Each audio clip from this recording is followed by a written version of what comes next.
Okay.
For those who what we do here is go back.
Seven, 6, 5, 4, 3, 2, 1. You'll never have the sacred stone. Oh, this you crazy mother.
What's up, Mecha Army? It's Friday. Yes. Julio got it right. Clipping nubs. So good job, Julio. He got He got the shirt guessing thing right. I Build Giant Robots is tonight. The retro clean, right? So, hi guys. Welcome to the Child of Mecha live stream. I am your host, Tim, the one and only Child of Mecha. Let's get into it, right? If you want one of these cool ass shirts, hit up childofmecha.com. Hit the store button up at the top. You will find shirts, hats, and bags, and all sorts of other cool stuff on there. So go stock up. As well as if you see any of the tools or things that we are working with here tonight, hit the Amazon link just below here on YouTube and Twitch. That side if you're watching on Facebook.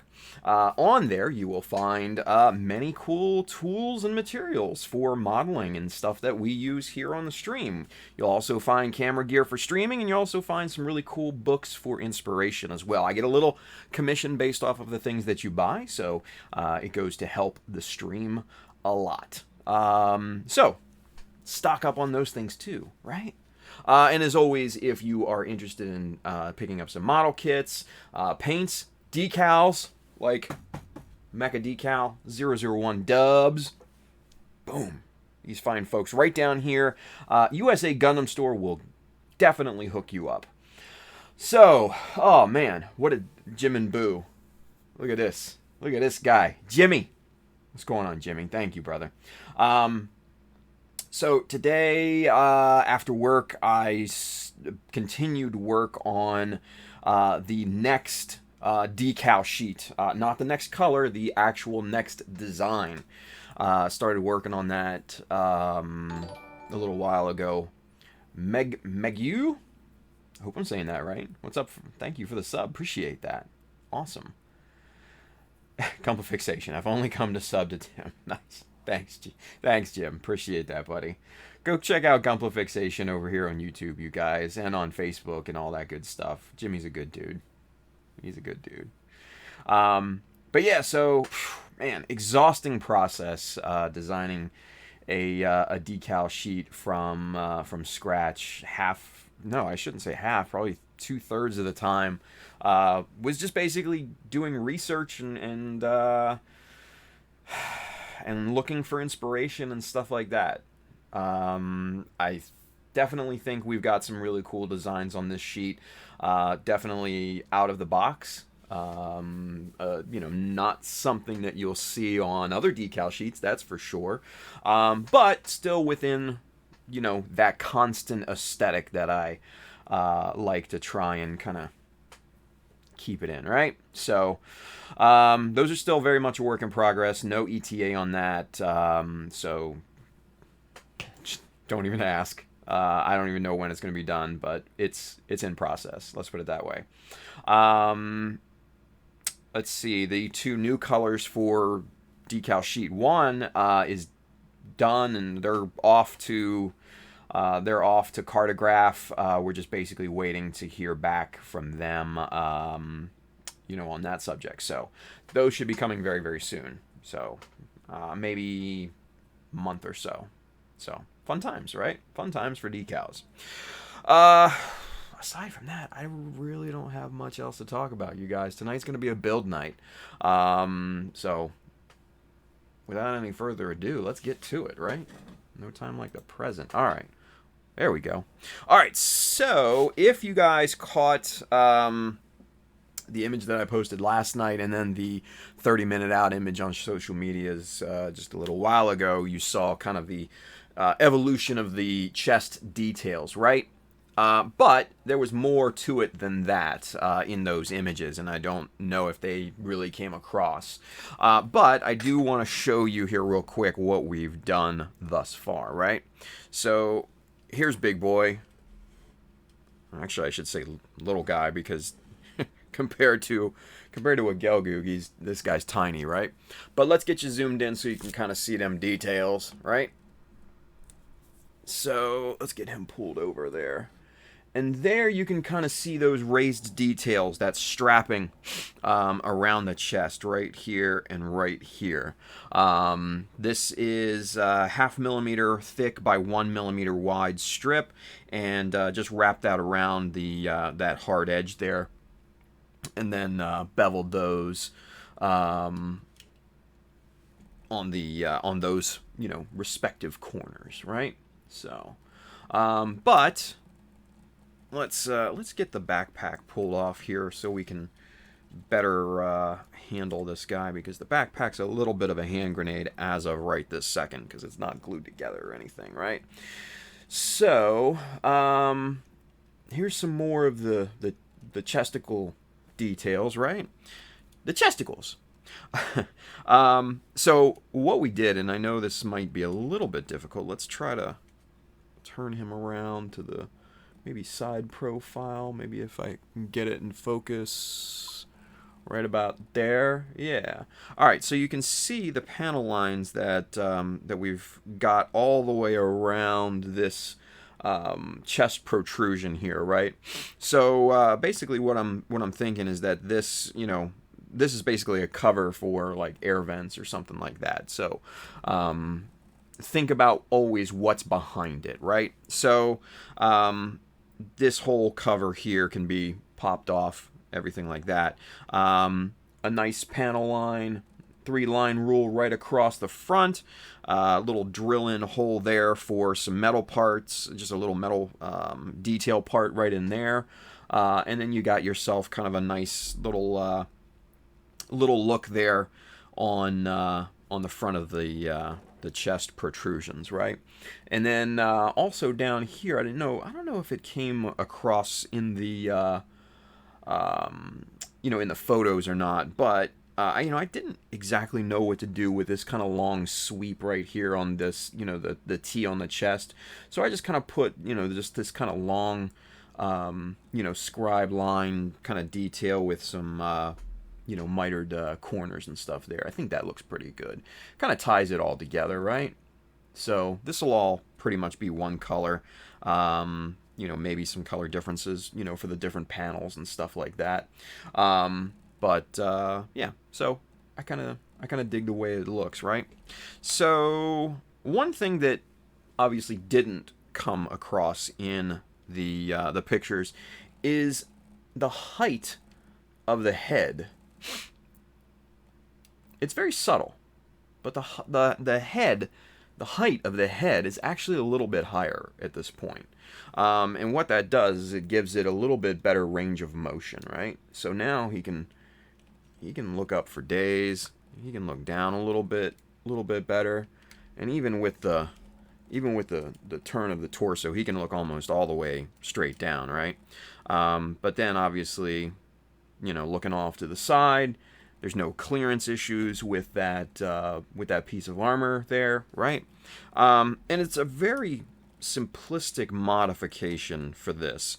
For those of you that have worked with the Zaku 2.0, I should say, it's not that hard to achieve. And let's get this thing broken down, and I'll kind of show you the details with what we did here and kind of how we achieved it. Because, like I said, it's not hard. This was not a difficult modification. This was actually one of the easiest that you can probably do. And I will show you why it was so easy just here in a second. And you guys will probably be like, why didn't I think of that? Or maybe you did and you've already done it. And then in that case, why didn't I think of that, right? So, what are you going to do? But let's get the arms and all that taken off here. I wanted to wait to break this thing down until, you know, we were on stream so you guys could see kind of the full picture of this thing, right?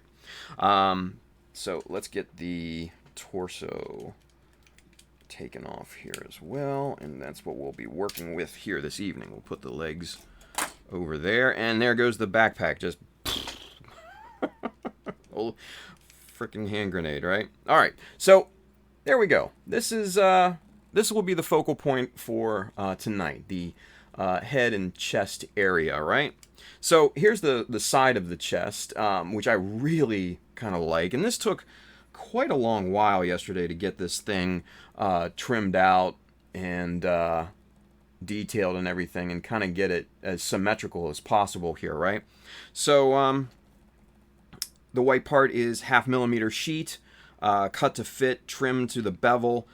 These 3 gray pieces here are just simple coatable Kia pieces with backed up by little 0.5 millimeter strips underneath of them, just to raise the height up to the sheet there. So I really like these, and this is all outline scribed, so it looks like there's separation to it, and obviously fairly symmetrical on both sides. Symmetrical enough, let's put it that way, right? So we're gonna pop the chest pieces off here, and then we're gonna look at this neck mod here. So again, this is so simple, you guys, to get a little bit of a better range of motion. That's all that it is. That right there. That's literally all that it is. 2 strips of plastic glued to the bottom of this neck, assembly here. That's it. It just props it up 1 millimeter off of the inner surface there. That's all. This is 1 millimeter thick by 2 millimeter wide strips of plastic. Simple. Really simple. It just works. You pop it on there, and now once the head is all the way down, there's no lateral movement like there was before, right?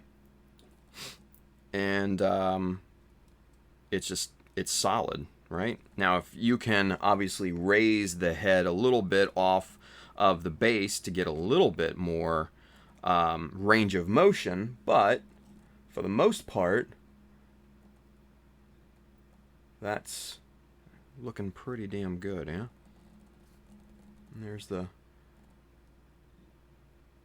flex in the neck, right? So, I mean, easy modification, you guys. Easy modification. Sometimes the best modifications are the easiest, right? Yeah. Thurno, he's over there on YouTube. He says, "Hey Tim, how did your experimenting go?" Honestly, I didn't do much else after that, to be honest with you.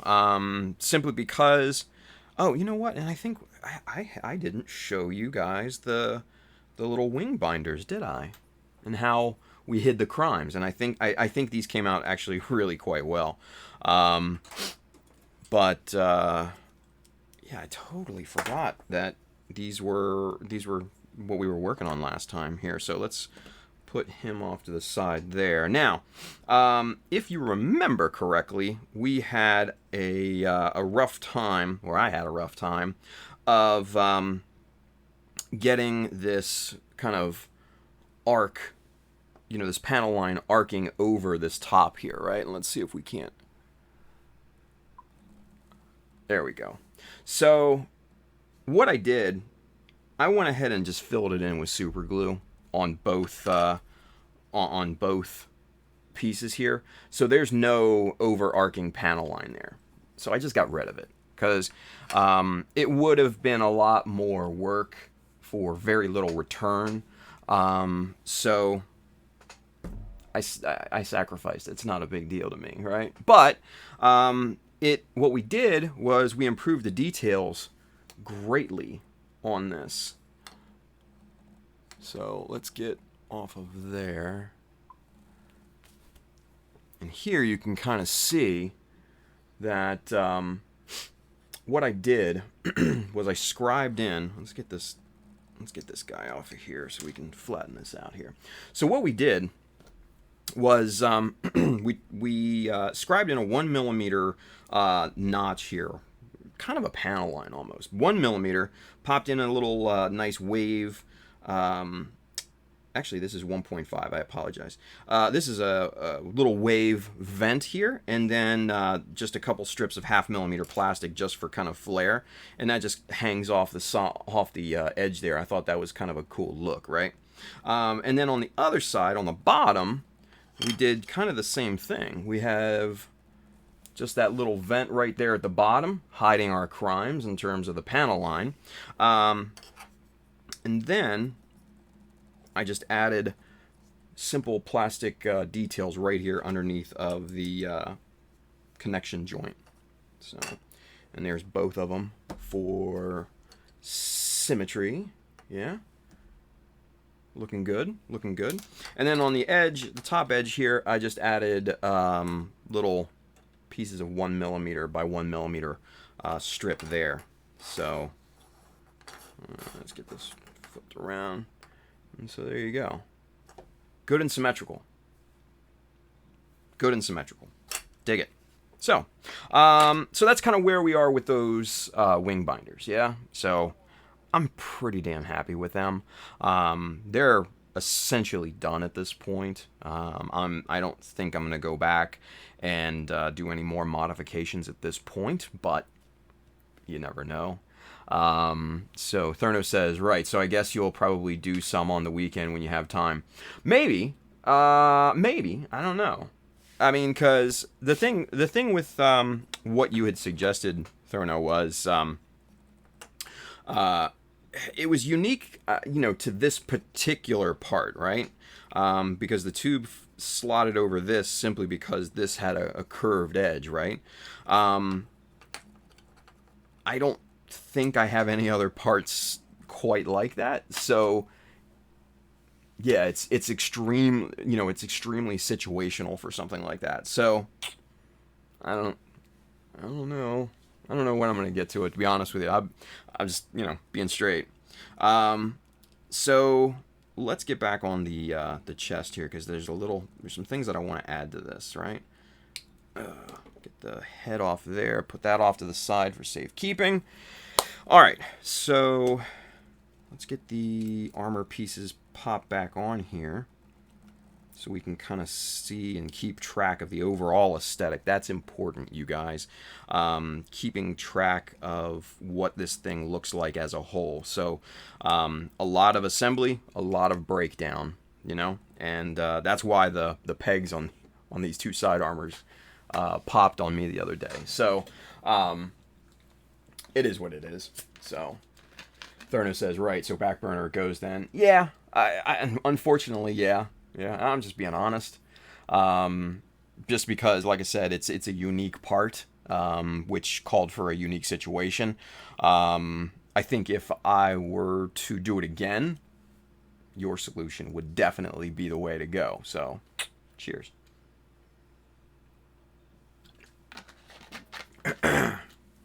All right. So, let's see here. So, for these little holes, I said, we're going to put some little metal detail parts in there, and so these are the little detail parts right here. These are 1.6 millimeter little vent hole add-on thingies that I got from Taobao, right? And what happens is you can essentially mount these either way. One side is beveled, and you're never going to see that. One side is beveled, the other side is kind of beveled on the inside, so it's like a, I don't know. But one side looks like a, one side looks like a gun barrel, right? It has a bevel all the way around. The other is beveled on the inside of the part, right? So these are easy enough to get out. So I'm just, jeez, they're easy enough to drop too, aren't they? Crazy.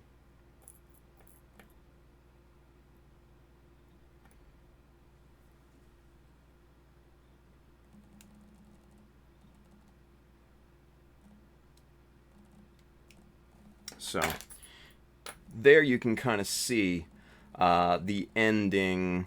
Let's get hands out of there so damn thing can focus. Actually, let's see. Let's go. There we go. Now the autofocus is on. Excellent. Handren's over there on Facebook. He says, Tim, which area are you're gonna damage for the diorama? You might have actually you might have missed the stream where we kind of changed the idea just slightly, right? Just slightly. So let's get to one camera so I can kind of show you guys the idea here, right? So originally, you know, the Zaku would be, you know, coming down kind of overhead strike with the Moa Hawk, right? And have this arm kind of like, you know, it'd basically be like this, right? This arm, you know, would be kind of back and up, be swinging down this leverage, right? So the opposing mech, the Gelgoog Hunter, as we are temporarily calling it, would have caught the forearm, or will be catching the forearm of the Zaku 2 in mid-strike. But then, originally the idea was to have, you know, the Zaku 2, or the Hunter Gelgoog like this, catching the arm, and then slicing into the side like this. Now, with both arms closed like this is a closed pose. You're not going to see all of that great detail on the chest at all, and it's just not going to be a good look or a good presentation when, you know, someone views it, right? Now, the reason why I kind of decided upon this is because I really love how the Zaku 2 is coming out. I like it a lot better than I had imagined. So as it is, I don't necessarily want to damage it up at this point. There will be hot swappable pieces for the forearm that we can swap in and out that will have kind of a crunch mark, you know, hand mark from the Gelgoog. But thanks to Chris R and thanks to James 2.0 Spider 2K2 for donating the Zaku 2 models to me. Appreciate it, you guys. I've got spare parts to make hot swap pieces, right? So, just a little extra work on the forearm bits, but to modify the torso would have been a lot more work. So, and what we're gonna do is improve the pose of the Gelgoog Hunter, right? So he's gonna be catching the forearm like this, but instead of a closed pose, like, you know, coming in and striking, he's gonna be back like this, full open pose, right? So they're basically, these two are gonna be, you know, going at each other. The Gelgoog's catching the forearm of the Zaku, and he's rearing back with this big freaking machete sword thing that I'm going to make for him, and he's going to be just ready to slice in. So you have two wide open poses that people can see, you know, all the detail in the model and how the aesthetics and everything look. You know, I feel it's going to be a little bit more dynamic in terms of posing, and I think the presentation overall is going to be better. So rather than the closed pose like this for the Gelgoog, he's going to be wide open, all for, you know, just for everyone to kind of see. So that's kind of the thought process at this point. Definitely an evolution in terms of, you know, kind of overall presentation, but I think it's going to work out for us. So that's kind of what we're doing at this point. So, yeah. Melee battle. Yeah, you're damn right, Julio. Huge melee battle, right? The calm before the storm, so to speak. Yeah. Hendren says action before it happens. Yeah, basically that. Yeah, basically that. So yeah, it's gonna be basically pre-strike, just moment in time, frozen. You know, that split second of oh my god, I'm gonna die for coming from the Zaku, right? So yeah. I think the overall presentation will be much better, much better. And then with the, you know, the added, you know, accessories and accoutrements, if you will, that the base will add, I think this will definitely be, it'll definitely be a showstopper. At least I hope so. Let's put it that way. Fingers crossed, right? Now, begs the question, am I going to have enough time to pull all this shit off? Because it's June, and I might only have till October and, November. I'll be honest with you guys, I doubt it. I'm just being honest. I doubt it. But that doesn't mean I'm going to stop working on it, right? If worst comes to worst, I have an amazing backup plan with airdrop. So I'm more than comfortable entering airdrop into this year's GBWC and then entering this into next year's GBWC. So, yeah. If it doesn't get done, it doesn't get done. I'm not going to sweat it. If it does get done, more the better, right? November is far away. Yeah, no doubt. November is far away. I think we're making pretty good progress on this Zaku. But the thing is that the Gelgoog Hunter will require significant time investment. I think this is simplistic in comparison to what I have planned for the Gelgoog. Let's put it that way. So, and then knowing what I have in my head for the base, there's going to be a lot of work to do.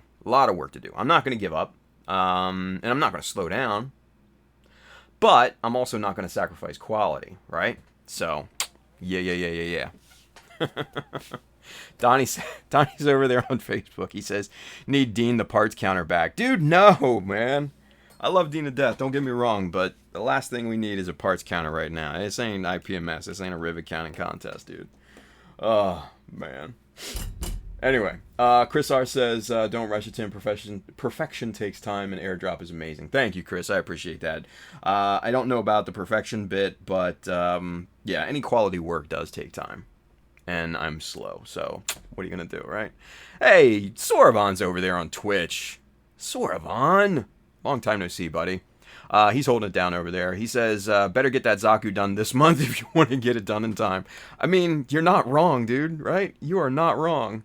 This month as in tonight, right? Yeah. The last day of the month here, right? We've got, what? An hour and 22 minutes. So I need to hurry up and get this done in the next hour and 22 minutes. All right? Oh man. Yeah, this month ends in 2 hours, right? Exactly, Chris. Exactly, man. But yeah, you know what? That's the thing. Like, having airdrop done right now is such a relief, you guys. And I've got to thank my wife for kind of putting me onto this. She's like, when I first kind of was getting into this project, she's just like, why don't you enter airdrop? I'm like, I want to enter this. And she's like, well, work on that, work on this project, have airdrop as a backup. If you don't get it done, you don't get it done. It's not a big deal, and then you can enter it next year. And I'm like, shit, that's smart as hell. And then continue a new project after that, and then just kind of have a backup plan, for the rest of the time, basically.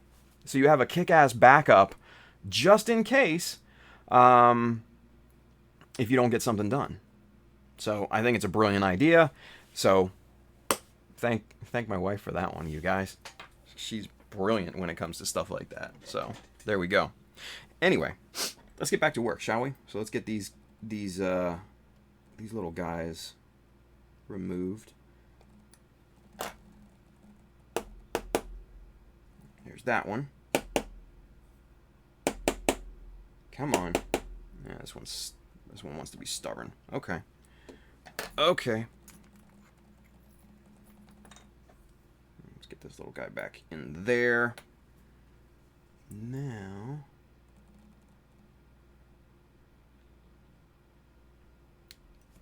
Alright, so we're going to need to pull out the hobby knife. Sometimes you got to do it this way.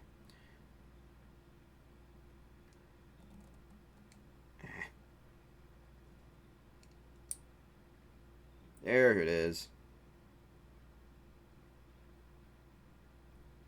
Just you gotta get the right leverage on it, you guys.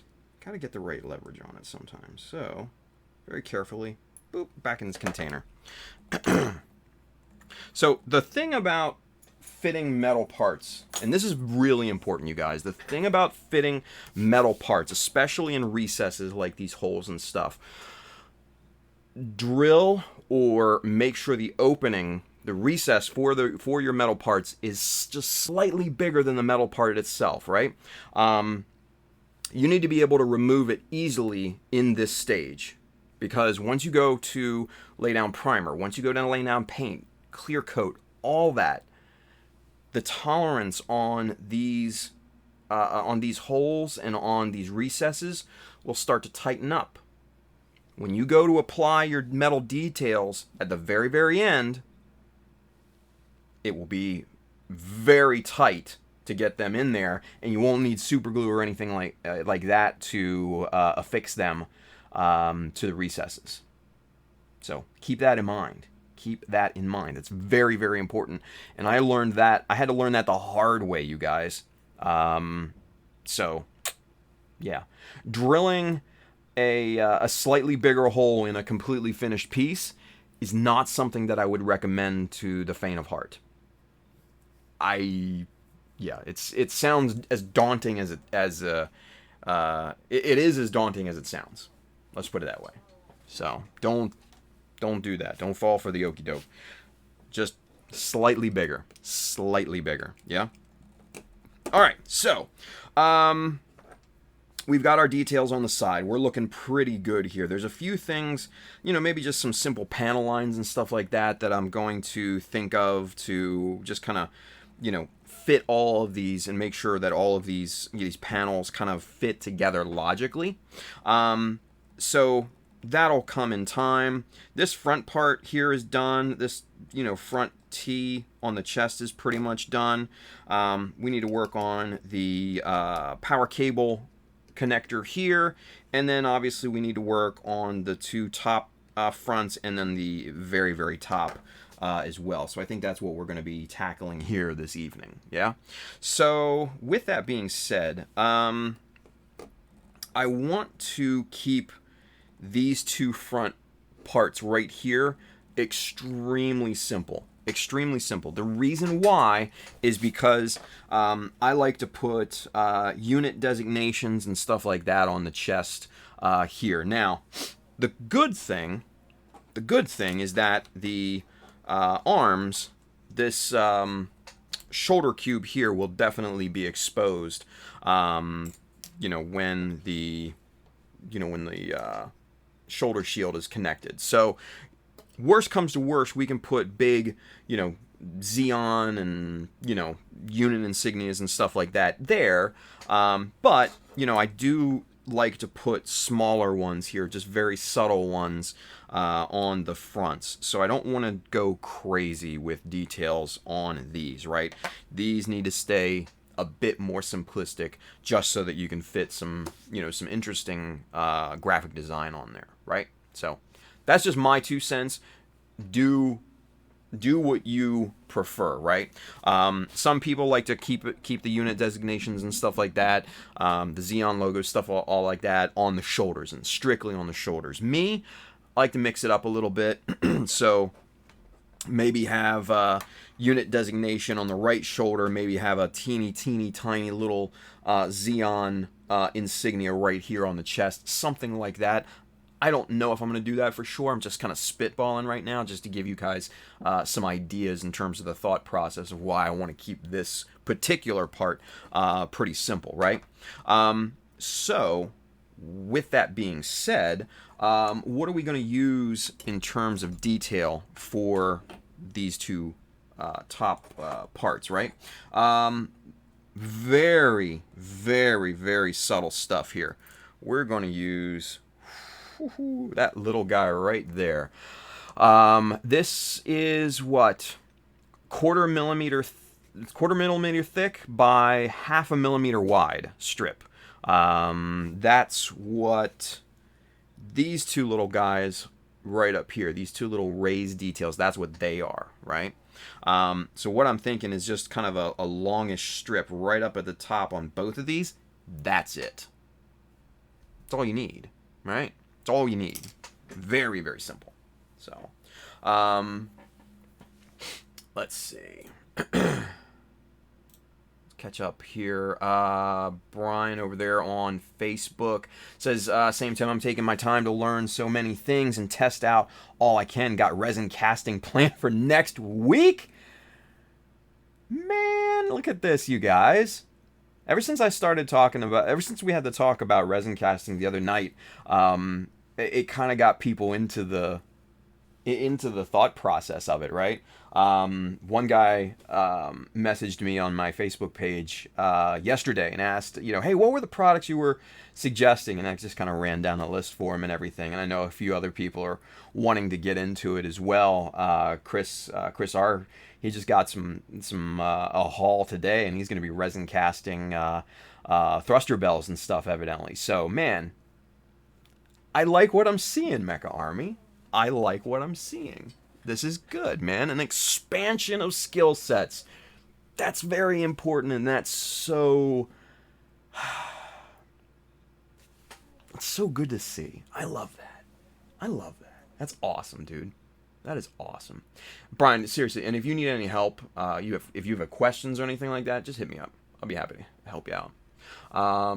Space Rat 53, working on Master Grade Zaku F2 Sand Rat. Like that name. My first attempt at some customization and scratch building. I'm thinking of entering it online. GM CRT and Zaku Black Rabbit will be later on. Nice, dude. See? Look at this. Space Rat his first attempt at customization and scratch building. I love that. I love that. That's so cool, dude. That's so cool, man.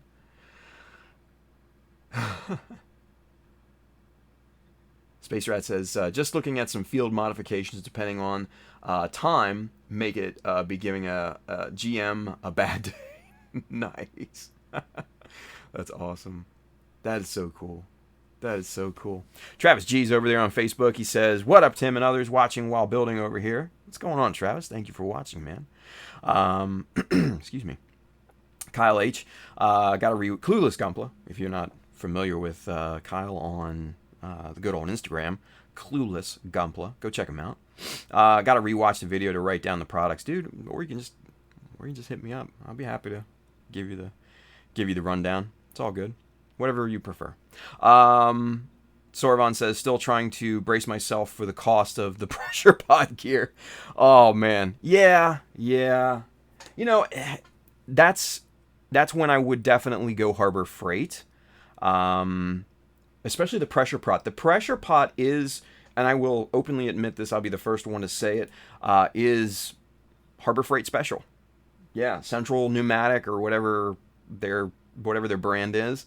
It's quality, actually. It's really good. A lot of people swear by it, and it's inexpensive. Now, mind you, it's not cheap. It's like $100 for the pressure pot, but and then you have to kind of tack on a few little accoutrements again. And that word, accoutrements, that's a good word. I suggest you guys start using that word. It's good. But anyway, a few little accessories. You need a shut-off valve, a pressure release valve, and a nice pressure gauge. The pressure gauge that comes with it isn't the greatest because it goes way too high.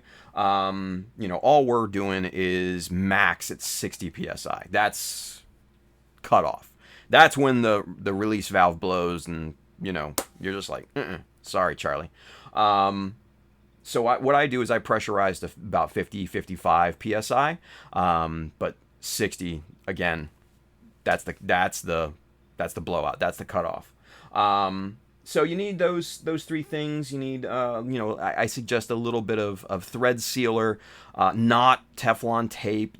No, don't use Teflon tape. I know people are like, oh, use Teflon tape. No. What I would use is a product called Mega Lock. They sell it at Home Depot and Lowe's. It's just this kind of goo that never dries out. It's oil-based. It's almost like an oil-based silicone concoction. It's really weird, but it never dries out. Seals the threads beautifully. And it's not necessarily a permanent thing like thread lock or something like that. Even though it's called Mega Lock, it doesn't lock the threads like your glue-based locks do. It just seals it really, really nice. So Mega Lock, that's the one. That's the one I suggest. But you get you a can of that. Maybe some silicone around the inner gasket on the lid, and then you're pretty much off to the races at that point. Obviously, you're going to need a compressor. Just get something cheap, the cheapest that you can get. Honestly, the cheapest you can get. So, yeah, I mean, because you're not going to be using it that often. It's not like you're going to be renovating your house. Now, you could if you wanted to, but you don't have to, right? You don't have to. So keep it in mind. Keep it in mind. But yeah, there's an expense to getting into higher level pressure casting. So gotta keep that in mind too, right? Space Rat 53 says, I got a solid idea for my mods to the Zaku F2. Do the head similar to Eric Mansfield's custom with the armor plates included with the EFSF. God. Zaku 2 F2, reinforce the shield and main body armor. I like it. Handling the blue stuff. Yeah, just, little silicone right around the gasket and you're good. Oh, or you mean the Megalock stuff. Yeah, that is blue stuff. Yeah. Space Rat 53, backpack perhaps the sides where those booster pods can be fitted. Could do something with that. There you go. Bry Guy, you know what, Tim, this year for me, I'm trying to learn all the skills that I can. Dude, that's awesome, man. I love that. It's... That's so good. That's why we do the things we do, man. And not just me, like everybody, right? Because everybody's got a little something to teach, a little information to pass on, right? Don't sleep on people, man, because the things that you learn today is the information that you can pass on tomorrow. Keep that in mind. Always pay it forward when it comes to this stuff. Yeah. Mech Dio, Manny, what's up, dude? Hey, it was Manny's birthday the other day. Happy birthday, dude. Happy belated birthday, right? I think it was his birthday. Manny, was it your birthday the other day? I think it was. But he says, hey, everyone, just dropping by to say what's up. Nice. Cool. Anyway. All right. So, back to this guy. So, we need to do a little measuring. Let's get the eyes on here first because we are dealing with a very, very small little strip of plastic here, right? Manny says, I'm at the bar with some of my favorite peoples taking 39 shots of whiskey. Dude, you're going to kill yourself, man. Don't do that. But tell everybody at the bar we said what's up. Nice. That's awesome. Captain Weirdbeard. Captain, reporting for duty. Good stuff.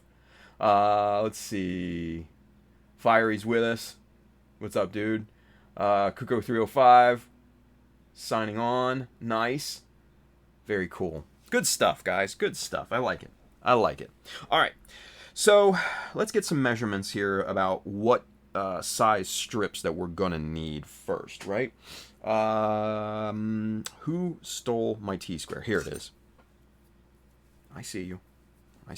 You grabbing for it. Don't be doing that. All right.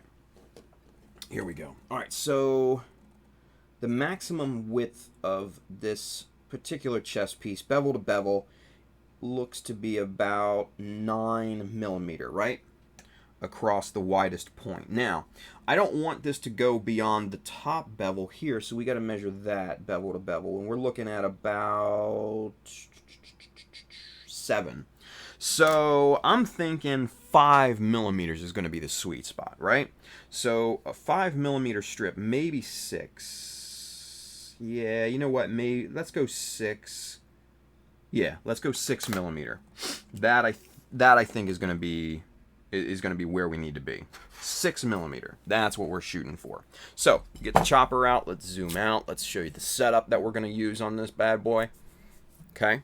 Now, for simplicity's sake, I'm gonna use a strip of 6.3mm. Now, I could put the L square under here. I could measure out 6mm. This is just quicker, and it's 0.3mm wider, so infinitesimally inconsequential. Sounded like a rocket scientist saying that. Infinitesimally inconsequential. But anyway, I digress, right? Let's see. Manny says, tile everyone you said. Oh, I'll tell everyone you said what's up. Now to explain, Gumpa, I'm gonna get you new subs. That's awesome. Told. Oh, good shit, man. Good shit. I love it. I'm gonna get some drunk winos up in here talking about, what's a Gumpa? Manny said you said what's up. Love it. Love it. Fiery says, hey, went and got some supplies today, including a couple kits. Look at you, Fiery. Good shit, man. I love it. I love it.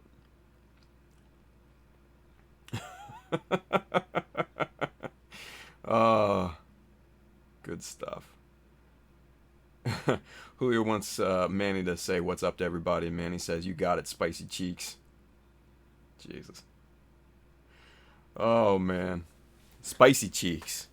Spicy cheeks. Julio, is that your new nickname, I think? Spicy cheeks? I think we might have something here, you guys. Spicy cheeks. What's up, spicy cheeks? I kind of like that. Spicy cheeks. Now, the problem with this thin of a strip is that it's so thin that the tolerance for it, it's kind of, you need to put like another strip of plastic just off of the blade for this to cut appropriately, because being recessed back there, it doesn't cut the cleanest, right? Simply because it's so thin, it doesn't catch, the blade doesn't catch all of the material. But by doing this, you get it out there in the middle of the blade, cuts like butter. So, we got these two. We got this scrap one here. We're going to just toss that we don't need. Let's get rid of this. We're going to be very careful and get these two little guys off over there. And we're going to put the chopper back, and then we're going to get zoomed in and get to town on this. So, we're going to have this guy upside down. Yeah. There's our two little strips. Let's see. Julio says it's my stage name. Spicy Cheeks. Love it. What kind of stage name, dude? I'm afraid to ask, right? Kyle says, I thought it was Zesty Tush. Oof. Weirdbeard says, Captain Weirdbeard says, you got to change your IG handle now, Julio. Right? Spicy Cheeks. Adobo Cheeks, Manny says. Julio says, slap your mama cheeks. Oh. Julio says, I gotta change it to Captain Spicy Cheeks. There you go. Jesus. Oh, man. Good times on the Child of Mecha live stream. I'm gonna tell you what, you guys. Alright, so. Now, for placement of this, we're gonna need to eyeball this, right? So, I could use super glue. I could. It's not gonna get us... it's not going to get us a lot of freedom in terms of placing this. So instead of super glue, we're gonna use plastic magic on this. Get us a little bit of time to finesse this thing into position, and then that way we can just basically go back with it and then just kind of perimeter glue all around it, and it'll be good to go. So that's what we are going to be doing with this guy. So we've got it upside down to make it a little bit easier access here. Now let's just kind of really quickly mock up. Oh yeah, that's going to be perfect right there, you guys. That's going to be perfect. Oh, I like this. I like this. Okay. So uncap the plastic magic. Now, this is just basically stuck on the tip of the blade here. Now, I got to be really careful with this. Ah, and there it goes. So, let's grab this more in the middle. Yeah. And then that way. And it still wants to wobble around here on us.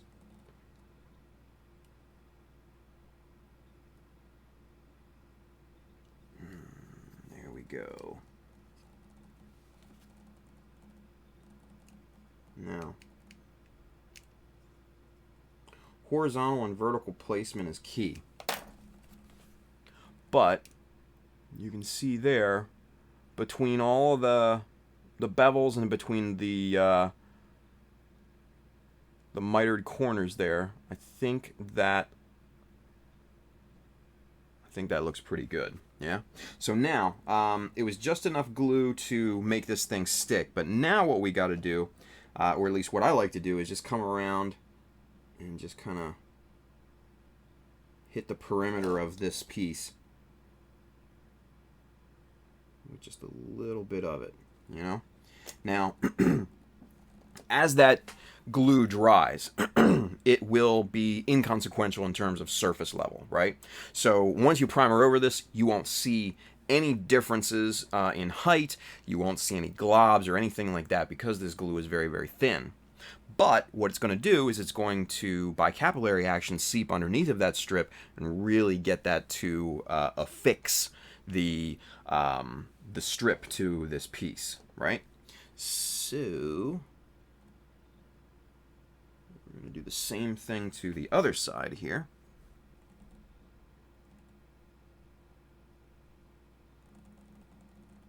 Delicate. Delicate. All right. And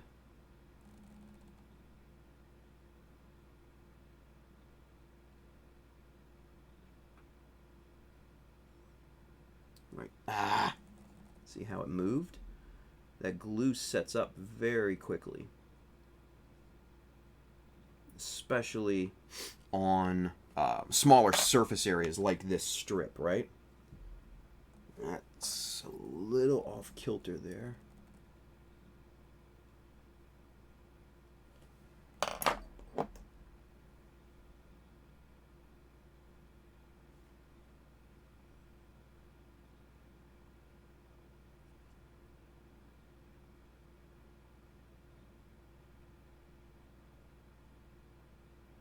Okay. And if you drop a little, paint a little bit of glue on top of that that mark where we stabbed it with our hobby knife, that completely disappears too, because it will just melt that strip, that little indentation, just enough to fill back in on itself, right? So very easy to do. Alright, make sure we've got this thing affixed here.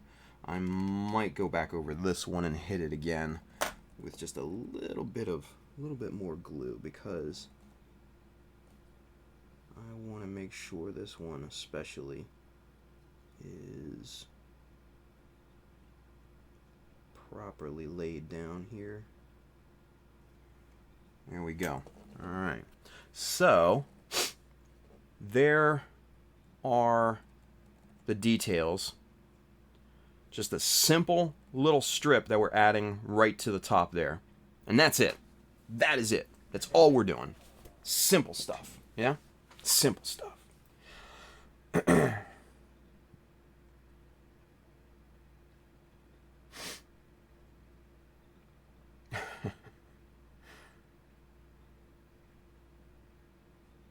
Wow. Captain Spicy Cheeks. Man. Good stuff. Gunpla Maker. What's going on, Gunpla Maker? He's saying building while watching you guys. That's cool. Welcome. Thanks for watching. Superset. I'm late. What did I miss? Oh, no, not too much. Working on the Zaku chest here. Adding some details and stuff like that. Sorvon says a lot. Kind of action-packed. Sorvon. You're messing with him. Zaku chest is looking very good. I like it. Superset over there on Twitch. Thank you, man. Appreciate that. Appreciate that. Ultraman Dino. What's up, Luis? He says, what's up, Tim? How's everyone doing? Man, we are doing better now that you're here, buddy. Working on the chesticles. I don't know why I'm saying it like that, but yeah. The chesticles. The chesticles. We got chesticles going on over here. Up in here. Alright. So, we're done with this area here. We're done with the T on the front of the chest. I wanted to add just a couple little things up there, just to give it a little bit of some presence. And we're gonna use these guys a little bit, right? We're gonna use our friends, AW, Steel Soul, Ocean Spirit, Steel Spirit, whatever the hell the name is, right? I don't know. But kind of like these little guys right up here, yeah? And I'm thinking maybe just a little something right on top there. That's what I'm thinking. That's what I'm thinking. But before we commit, let's see if there's anything else that we can utilize in our bag of tricks here, right? Vents, no. Winglets, nope.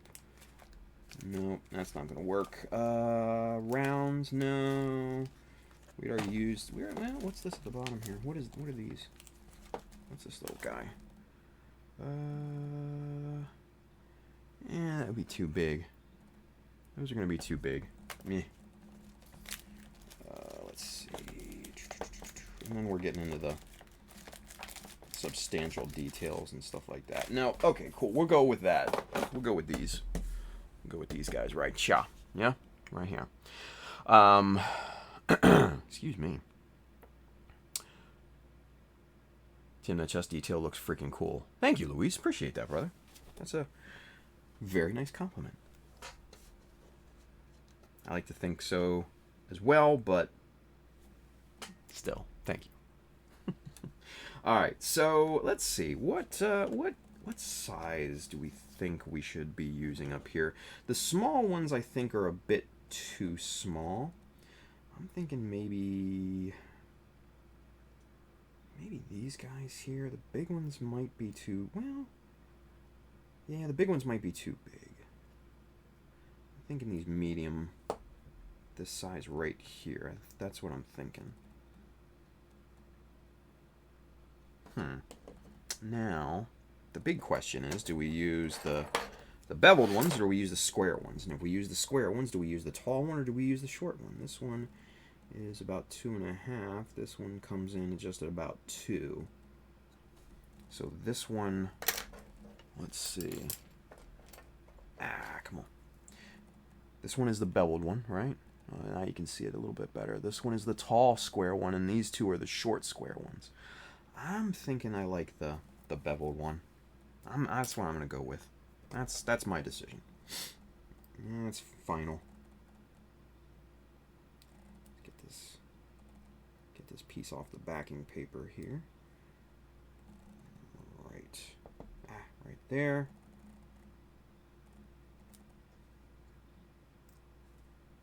And that right there. Now, if you notice, on these larger ones, and this is kind of a tactic that a lot of companies will use, there are 1, 2, 3, 4, 5, right?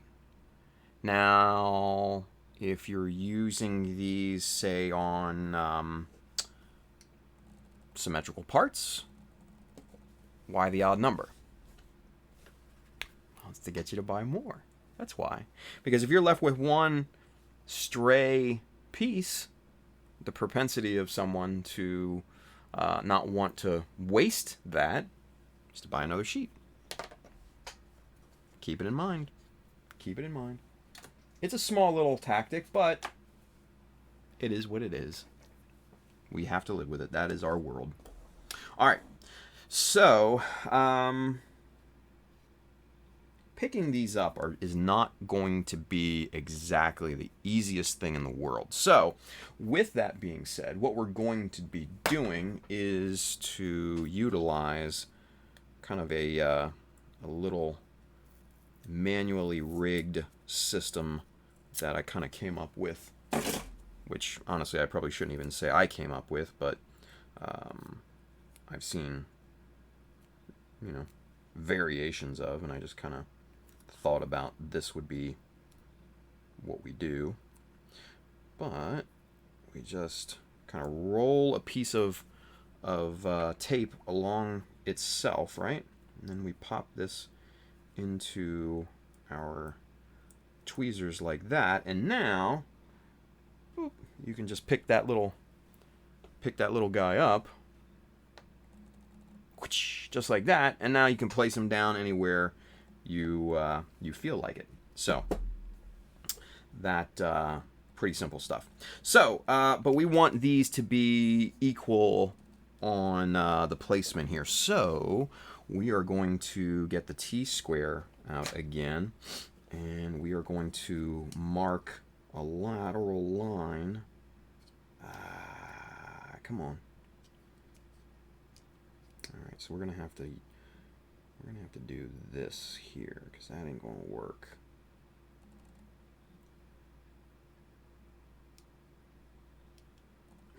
Okay. So this isn't gonna work out like I had hoped.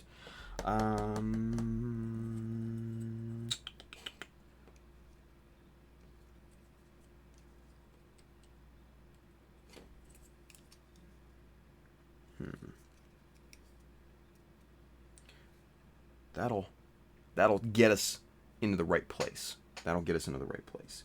But what we're gonna need to do,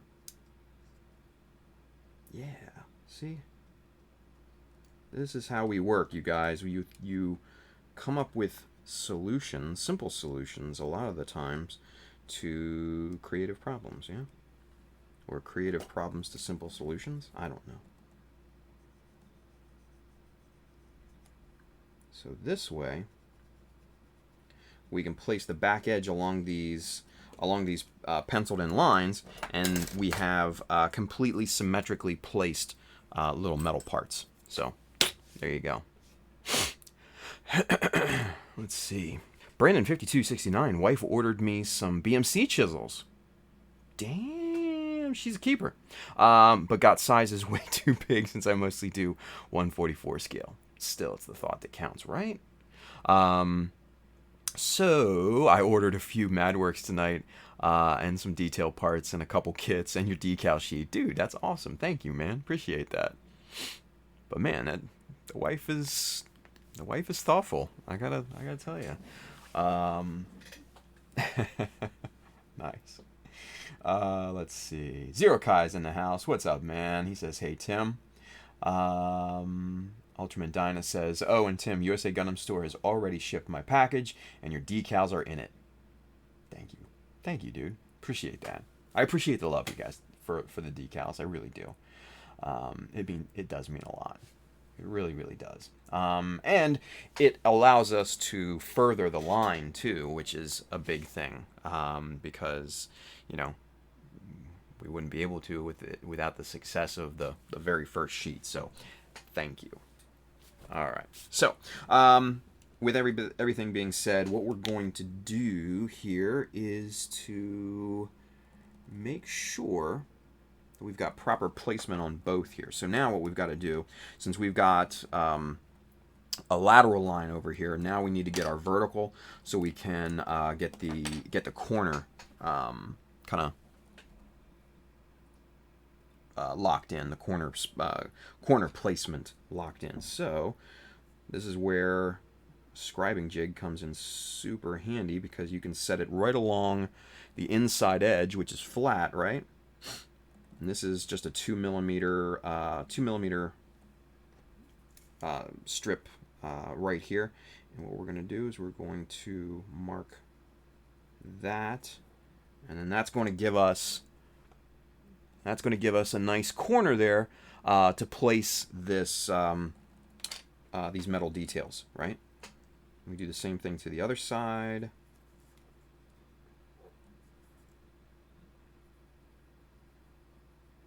And now we have both vertical and horizontal placement perfectly aligned. So this should be pretty damn close to symmetrical, right?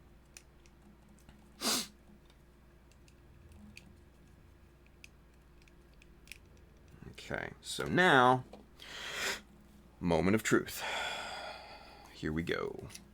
Give us a little drop of super glue on this. Now I'm not gonna do what I normally do and my normal tendency to try and put the glue directly onto the part, you know, by itself. I'm not going to do that. Sorvon, I know. Look, Sorvon says, hell no. Quick question about decals. Is it taboo to put military model decals on Gunpla? Yeah, I agree with Sorvon. Hell no. Okay, so...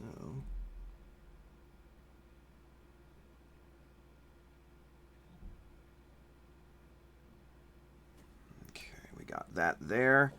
And now we go and we place this ever so carefully.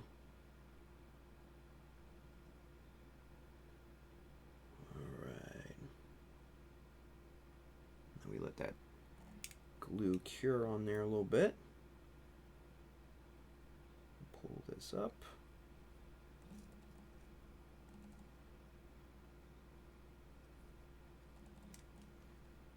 Make sure we press that on there.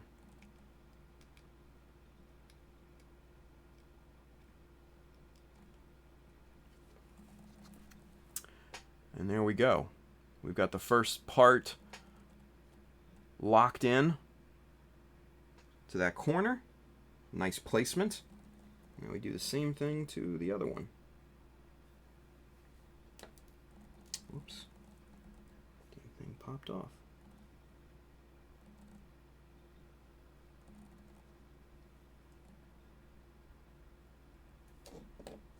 Okay.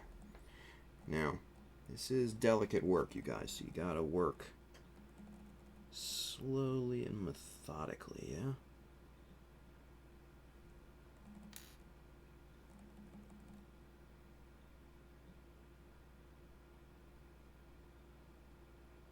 Okay. Now again, placement is very important.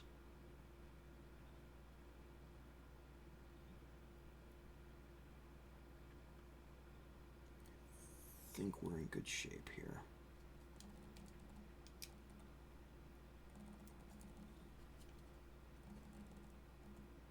Nice. Yep. Looking good. Looking good. All right, cool. So, put that off to the side. And there you go. Proper placement. Looking good. Looking pretty good. Nice. Whew. Nerve-wracking there, you guys. A little nerve-wracking. Let's see. Fire says, Tim took his shirt off and everything. Nice. Yeah, nah, not quite. Not quite. You guys wouldn't want to see that. Rob Mombera is over there on YouTube. He says, Tim, gotta say, watching you build this Zaku kind of ignite my spirit to build Gunpla. Been in a slum mood for the past 5 months. Oh, man. Dude, Robbie, I'm sorry to hear that, dude. I mean, everybody suffers from it every now and then, right? But, you know what? I'm glad I could help in any way, little way that I can, man. That's good to hear. That's good to hear. Hopefully you get to building soon. Now, if you're looking for, you know, potentially other methods, Rob, I actually wrote an article on burnout. You know, basically what you're experiencing at this point, check it out on my website, www.shadowmecha.com. It's a very short kind of article, but I just kind of give some tactics that I use whenever I kind of get into kind of like a slump or a burnout mode, and it helps. It helps me. It might it might not help you, but it might give you some ideas in terms of what could, right? But hey, man, that's good to hear. I'm glad I could help in just any little way that is possible. But man, if you got questions or anything like that, you need other inspiration, hit me up. I'll be happy to help. So good stuff. Therno says Gunpla are military models, so it's fair game. It's true. Yeah. Bry Guy says space military though.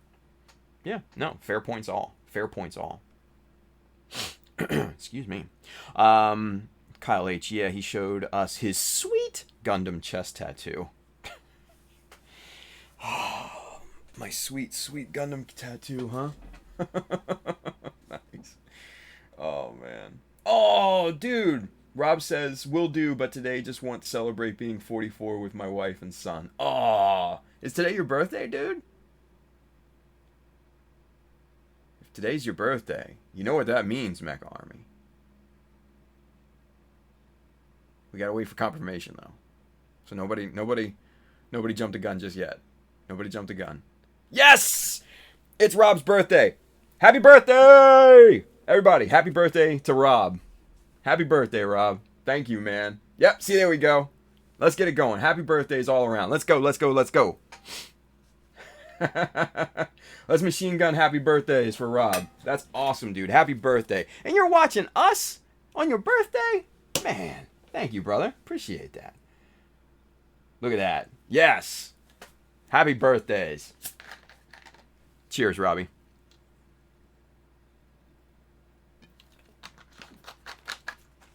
Look at the love.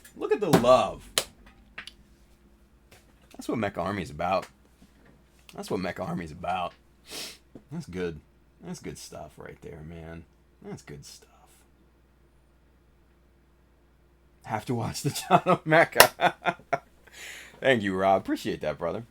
Especially on your day off, man. That's cool. Or your birthday. That's cool, man. That's really cool. It means a lot. It really does. That's awesome. Good job, you guys. Good job. Let's see. Going back a little bit back in the chat here. Chris R. in the noble words of Tim, use what you got. And I have done aircraft markings on my transformable Gundams. Yeah, I mean, there's a lot of crossover to that, right? So that's use it. I mean, you got to think. I used the military insignia for the 67th Tactical Fighter Wing on the airdrop. So yeah, you can definitely mix and match. There's nothing wrong with that. Nothing saying that you can't. No rule. So yeah. Zero Kai says, hey Tim, can you tell Adam from Gundam USA thank you for restocking on the Gundam Pro Factory book? I'm really liking it. Nice. I'm sure Adam probably might. I don't know if Adam's in the out there or not, but yeah, he usually rewatches and stuff, or at least a little bit. So Adam, you get a big thank you from Zero Kai for restocking the book, buddy.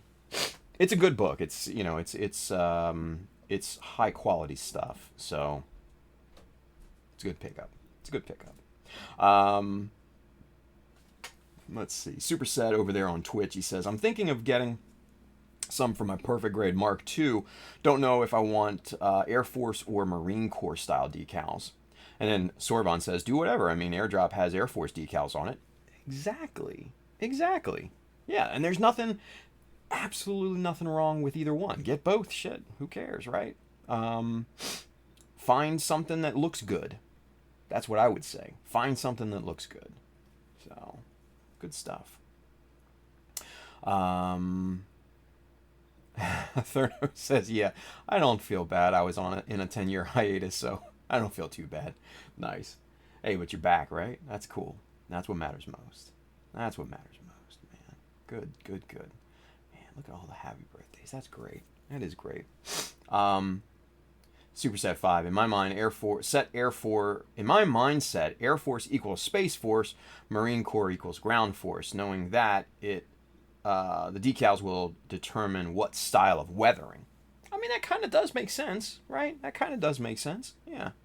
Thurno says, "Go Marine" to contrast Tim's. Yeah. Yeah. William Wilm says, "Army decals are what you really want." Nice. Brandon 5269, the Harbor Freight magnifiers are okay for the $5 they cost. Definitely better than nothing. But they are not very high quality. Just a heads up for the people. Yeah, Harbor Freight is one of those companies that, you really do need to kind of read the reviews on their website before you go and purchase something, even in store, right? They have stuff that's really, really good, like, the paint pot and stuff like that, and some of their, electrical, the power tools and stuff like that. But then they have some real stinkers, like their clamps, like their wood clamps and stuff, right? Like, where am I here? Like these little guys, right? These little guys. These are just, your normal. These are your 6-inch bar clamps, and they've got the trigger clamping mechanism and stuff like that. Very inexpensive, 99 cents at Harbor Freight here in the States. I bought 10 of them, so $10, right? I bought 10 of them. I have 2 left that work. 2 out of the 10. So the success rate on those little clamps is not what I would say is encouraging. So it's hit or miss. So read the reviews. Definitely read the reviews. And if you're in store, man, pull it up on your phone and read the reviews right there. There's nothing wrong with that. So just pro tip. Let's see. Kyle H. Fun fact. The decals on the GM Space is actually a real Air Force MAGCOM emblem. There you go. There you go. Thurno Studio Army decals are overdone. Womp womp. Oh, man. Chris R. says their engine hoist is good. Yeah, see? And, like I said, it's hit and miss. It's hit and miss. Some of their hand tools are really good. Their paint pot is really good. I've got some other stuff around here. I don't even know what else I have around here from Harbor Freight, but I got a few things. Oh, my ultrasonic cleaner is Harbor Freight special. Really good. Works wonders. So, yeah, it's hit and miss, but read the reviews and you get some good stuff, yeah? Yeah. Thurno says most of Harbor Freight's car stuff works well. Yeah. See? There you go. Gotta find the quality stuff, right? They have stinkers and then they have floaters. You get the... I don't know. Try to understand it on your own. I don't sometimes understand what the hell comes out of my mouth. Alright, so let's get back to this, because we have to clean up the surface on these little guys right here, right? Because they... a little bit of super glue got on the surface. So we just need to scrape that off of the surface of the actual metal. And that just pops off with just a little bit of scraping, so it's not a big deal. But from the looks of it, there's no lifting. That's properly adhered. I like it. Do the same thing on this side. Just pop that super glue right off the metal there.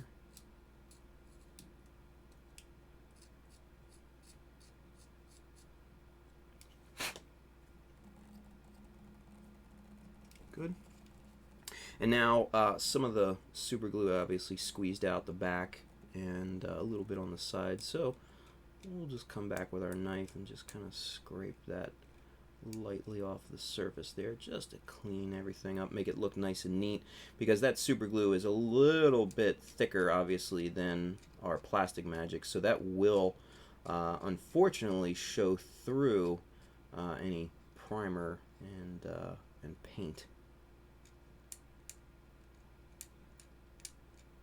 So just come in,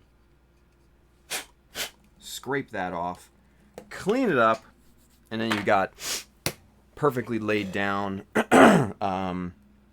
little metal parts there. So yeah, excuse me, I like that. And they don't, obviously they don't sit very high, but that's a good look up top. It was a good look on the side of the Jesta, so this is going to look really nice once this is all painted up and looking good. These will catch the same body color as the rest of the chest does. I don't, for these types of things, I don't like to contrast those. If I were to do that, I wouldn't put them on here right now. I'd paint these separately, which you got to be really careful with, and then adhere them once everything is painted. And then, you know, you do your clear coat, your weathering, and all that good stuff. So that is the much harder way to do things. Me, with these sorts of little things, it's more common to see them painted in the main color, excuse me, as opposed to being in a contrasting color. So, food for thought, right? Excuse me. Ay, ay, ay. Manny says, man, it's a madhouse, but I'm back. Nice. He's out there celebrating as well. Let's see. Brandon 256. I like their hammers. LOL, cheap and work well from Harbor Freight. Yeah. Kyle H. Got to hit the hay. I'll catch up with the stream tomorrow night, everyone. Kyle, thank you for watching, buddy. Take care, man.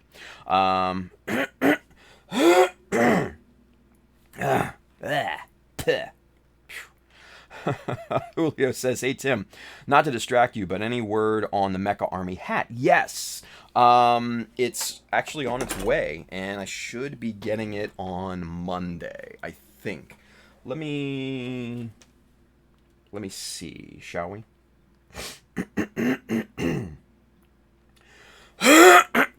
While I clear my throat. Damn. Fiery's like, you okay, Tim? I'm fine. Yeah, I just got crap in my throat, so.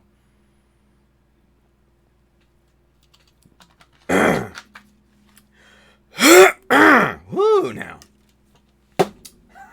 There we go. I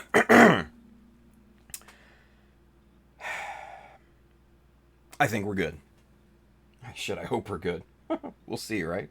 All right, so, let's see, tracking for the Mecha Army hat. Let's do that. Yeah? En route, July 3rd, or June 3rd. Boom, June 3rd. So Monday, right? Monday. Monday we will receive the Mecha Army hat. But to give you guys kind of a little heads up, a little preview. Boom. Now, the thing that most people will notice, especially with my other hats, is that it says Chata Mecha on the side. This does not have that. Instead of Chata Mecha, this has Represent on the other side. So, this is a non-specific hat. So there you go. That's hopefully what we can expect from it. The mock-ups are always a bit different. You know, the image mock-ups are always different from the actual piece, right? Julio says I need a pre-order. Dude, no. With this type of stuff, I absolutely need to prototype it and make sure that it's quality, right? So I need to make sure, number one, that the embroidery is right. I need to make sure the sizing is right. I need to make sure the placement on the side is correct as well. So, yeah.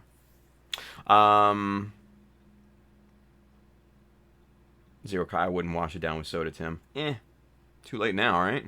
And I'm fine. It's just... bleh,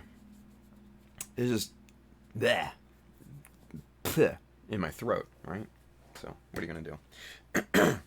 But, yeah, Bry Guy says, I'm a sucker for nice stitching.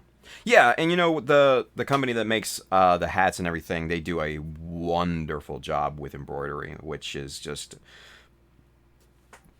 blows me away. So, Hendren says your sinus is acting up. I don't think it's like up here. It's just right there, right? Might just be me losing my voice. That would be bad. Yeah. Julio says, I wouldn't mind paying a bit more for a fitted cap. Unfortunately, we don't have access to fitteds, but I do have access to the flex fits. So if that's something that you would prefer, just hit me up and I can switch out whatever. Right now, all the hats are snapbacks, but if anybody wants a flex fit, depends on the color, because not all of the snapback colors are available in the flex fit colors, and vice versa. So keep that in mind. But you know, if you guys want a flex fit hat, if you want something custom, like for Chris, I made him a beanie, a Titans beanie, and I think Chris, I think he liked it.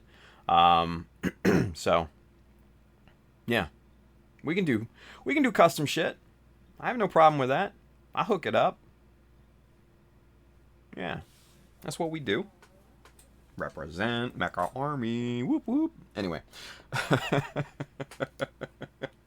Yeah, see, like, there's Chris. He says, love my beanie, right? There we go. There we go. Bry Guy says, I need a leather strap one. I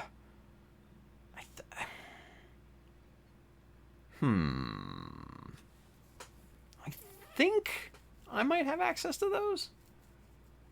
I think, right? Manny says, Tim, do trucker hats. It's cost effective. You know, the thing with the trucker hats, I do have access to trucker hats. Some of them are really cool looking, right? But the size of the embroidery on the front is there's a little bit of a smaller imprint size. So I'm not really feeling the shrinking of the logo and stuff.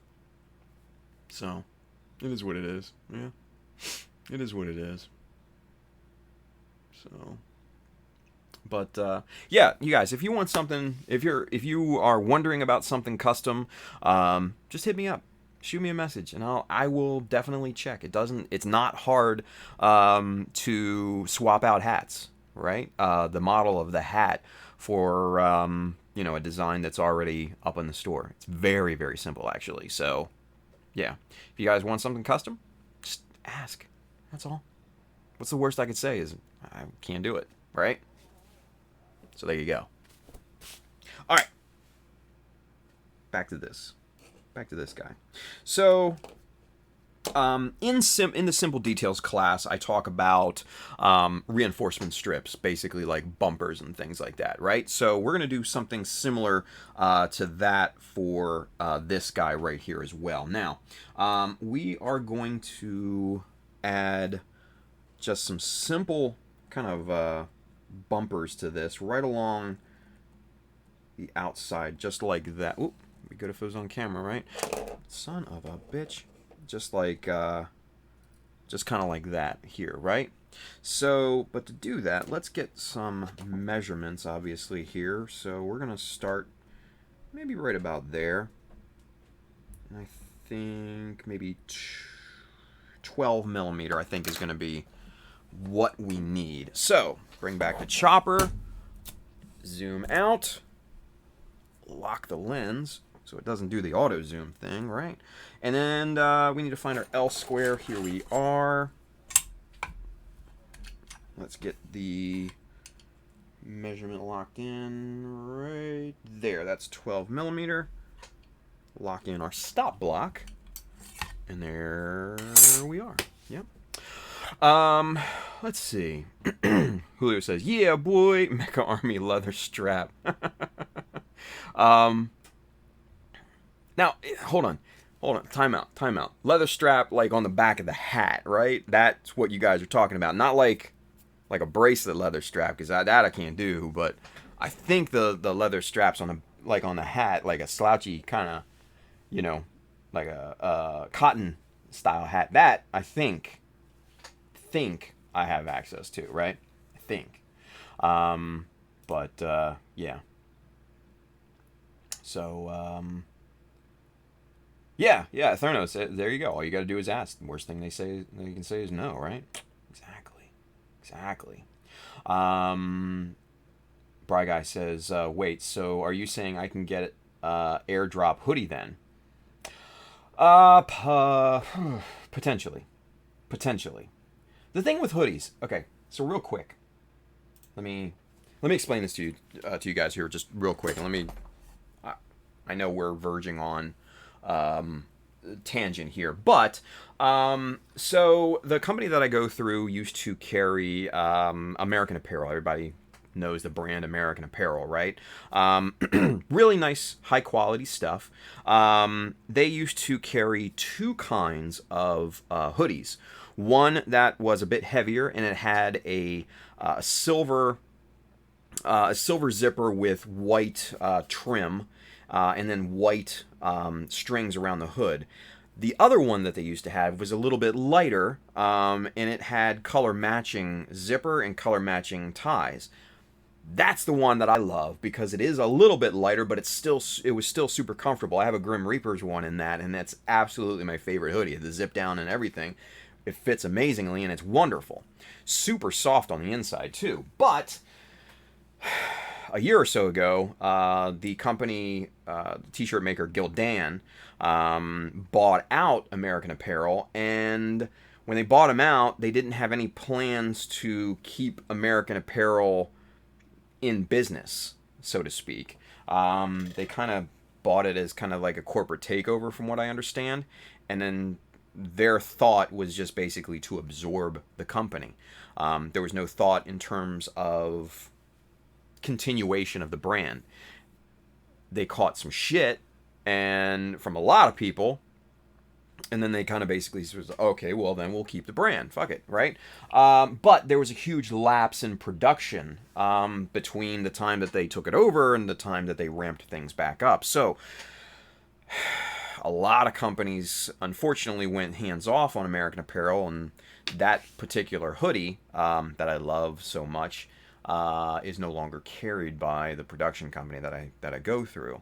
They only carry the heavier one with the contrasting zipper and everything. So I'm not real happy at this point with the selection of hoodies that they have, mainly because of the quality and the thickness and everything. Because for me, a hoodie is something that you wear when you're just a little chilly. It's not something, in my mind, it's not something that you wear as like a heavy kind of alternative to a coat, right? It's something that you layer, basically. Or it's something that you wear on like a cool night or a cool day and something like that, just to be, a little bit more comfortable. Something you put on when you're just lounging at the house on a weekend or something like that. That's kind of my idea when I think hoodie, right? So the ones that they have now are super, super heavy, which I'm not really into. And I think they've only got 2 zip downs. The other ones are just pullovers, and they're kind of in terms of quality. So I don't want to put something out there that's not a quality product either, So that's the reason for the lack of hoodies at this point. I actually had hoodies ready to go, all the artwork, everything ready to pump out to the store and everything, and then I caught the news of Gildan buying out American Apparel, and I'm like, fuck. So it definitely put a hamper on things. Now, American Apparel production is, coming back into stock and things. So fingers crossed. But yeah, the hoodie situation is a bit sensitive at this point in terms of what I can and can't get. So stay tuned. That's about all I can say. Stay tuned. So, let's see. Anywho,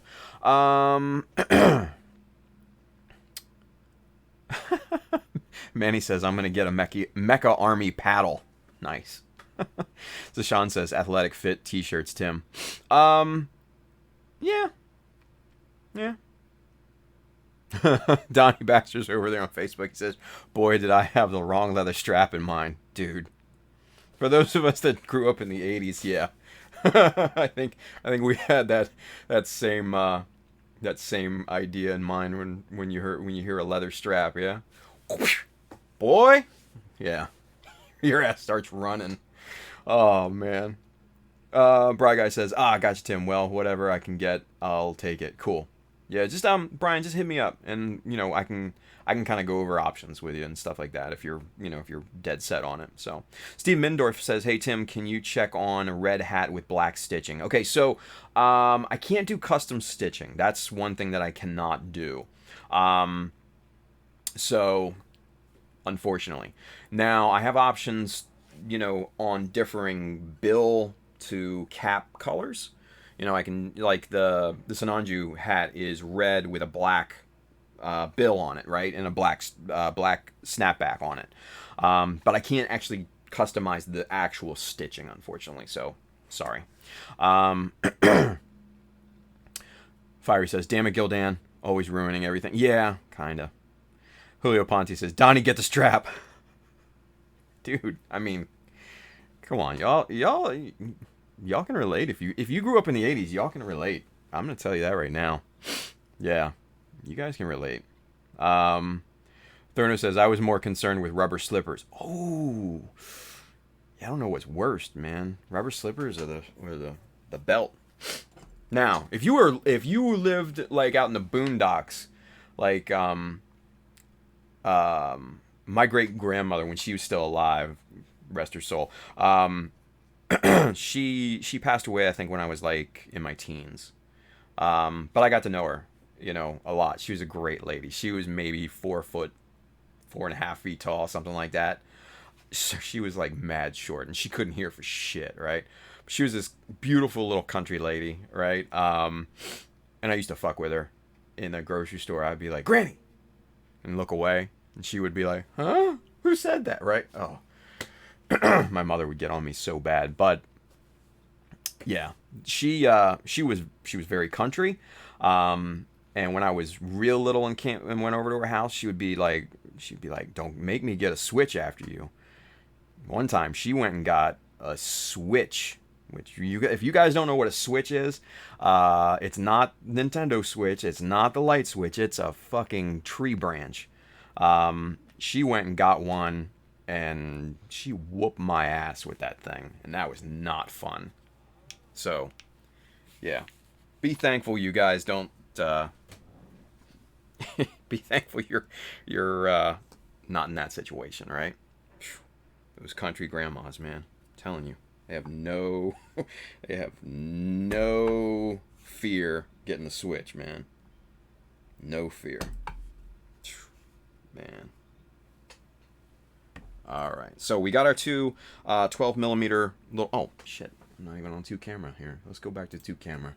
There we go. All right, so now we got our little 12 millimeter strips. So we're gonna put these off to the side right there. Son of a bitch. We're gonna try not to drop the cutter on everything. Put that off to the side here. Stay. And then let's bring the chest back in.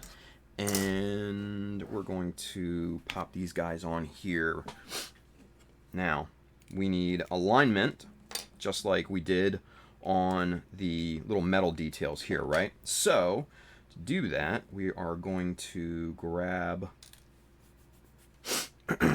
some of these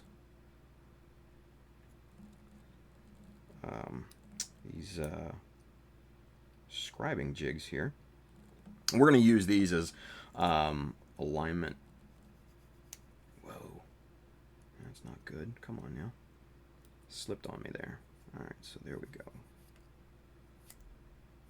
Just like that. So that nice and straight, looking good. We'll do the same thing to the other side here. Fiery Sicely. Well, there goes the chopper. Jesus. Nah, the chopper's fine. It can take a beating.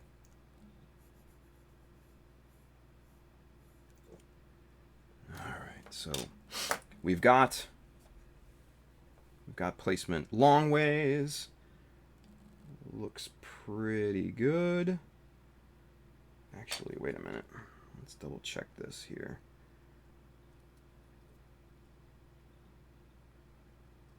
Let's double check this, because I don't like the looks of that arrangement here.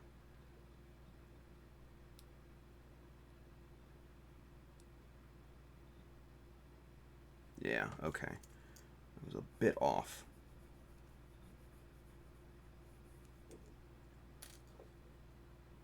Much better. Okay, cool. So we've got that set and locked in, right? Now we need the back corner alignment, and we'll get that. Let's see. Let's use this guy right here. Is that too short? Yeah, it's a little too short. Well,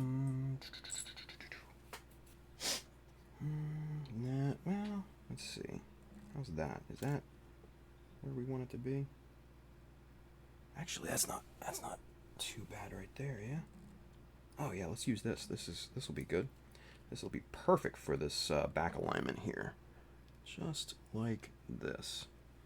Okay. Then we pop our line right there. Right there. And now we have our back corner for both of these bumpers, yeah? So, guys, scribing jigs also come in very, very handy for locating and aligning pieces that you got to glue down. Keep that in mind. Keep that in mind. Yeah? Let's see. Yeah. Jesus. Child of Mecha chaps. Yeah, right? Child of Mecha cowboy boots. Yeah, nah, we're not down with that. Half Sight says, my grandparents had a switch bush outside the house and they'd make you choose your own. Dude, see, that's when it's borderline evil, man. When they make you go choose your own. Yeah, that ain't fun. Therno says, Asian moms know how to whoop your ass. Yeah. Bry Guy says, LOL, grandma of Mecha ass whooping. You dude, you have great grandma, actually. Great grandma. Don't get that twisted. Chris R, my granny would get a sack of oranges. What? I don't know. Fiery says, child abuse. Back then it wasn't really. It was a different time. Keep in mind, it was a different time. I would never do that to my daughter. Never, ever, ever, ever. But evolution of thoughts and things of that nature. So, yeah. In retrospect, it was brutal, right? But it kind of made me the man I am today.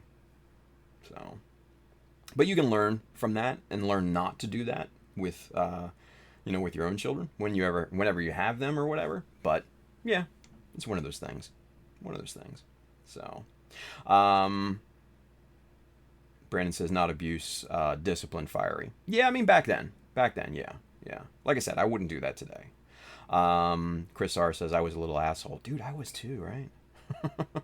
Julio Guadalupe, what's going on, y'all? What's going on, Julio? Julio 2, by the way.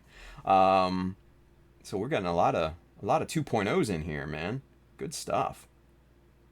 I'm glad I'm only Julio number 5, though. Man, you're Julio 2. You're only Julio 2. Don't worry about it, man. Don't worry about that. That's good stuff right there. But that's funny, though. That is funny.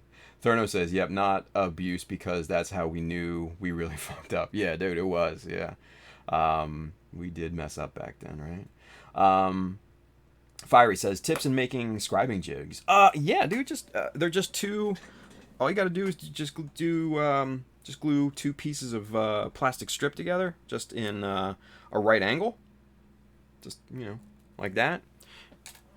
There's a better illustration, just a L like that. This is a big one. This is big boy, right?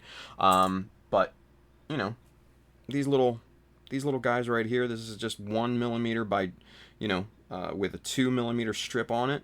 Very easy to make, and that's all it takes. That's it. Usually, that's it. Usually, you can get fancy with it, and I've showed that kind of before on some of the other streams. Like this one here is fancy. This was the scribing jig that I used, and this is a T square or T shaped scribing jig, so you can mirror it on two sides of a piece of armor, right? So you can get fancy, but most of the time, just two strips just glued together. Yeah. Julio 2 asks, how's the build coming along? Dude, pretty good, right? Because there's the chest. It's coming along really nice. We're about to install some of these bumpers here on top, and I think that might be it for the night, but we're still gonna go a little bit longer here. Let's see. Chris, all right, claim Chris won deathmatch. Manny says, I am the one and only Manny. Damn right, dude. Damn right. Therno says, thank God YouTube didn't exist back then. Holy shit, right?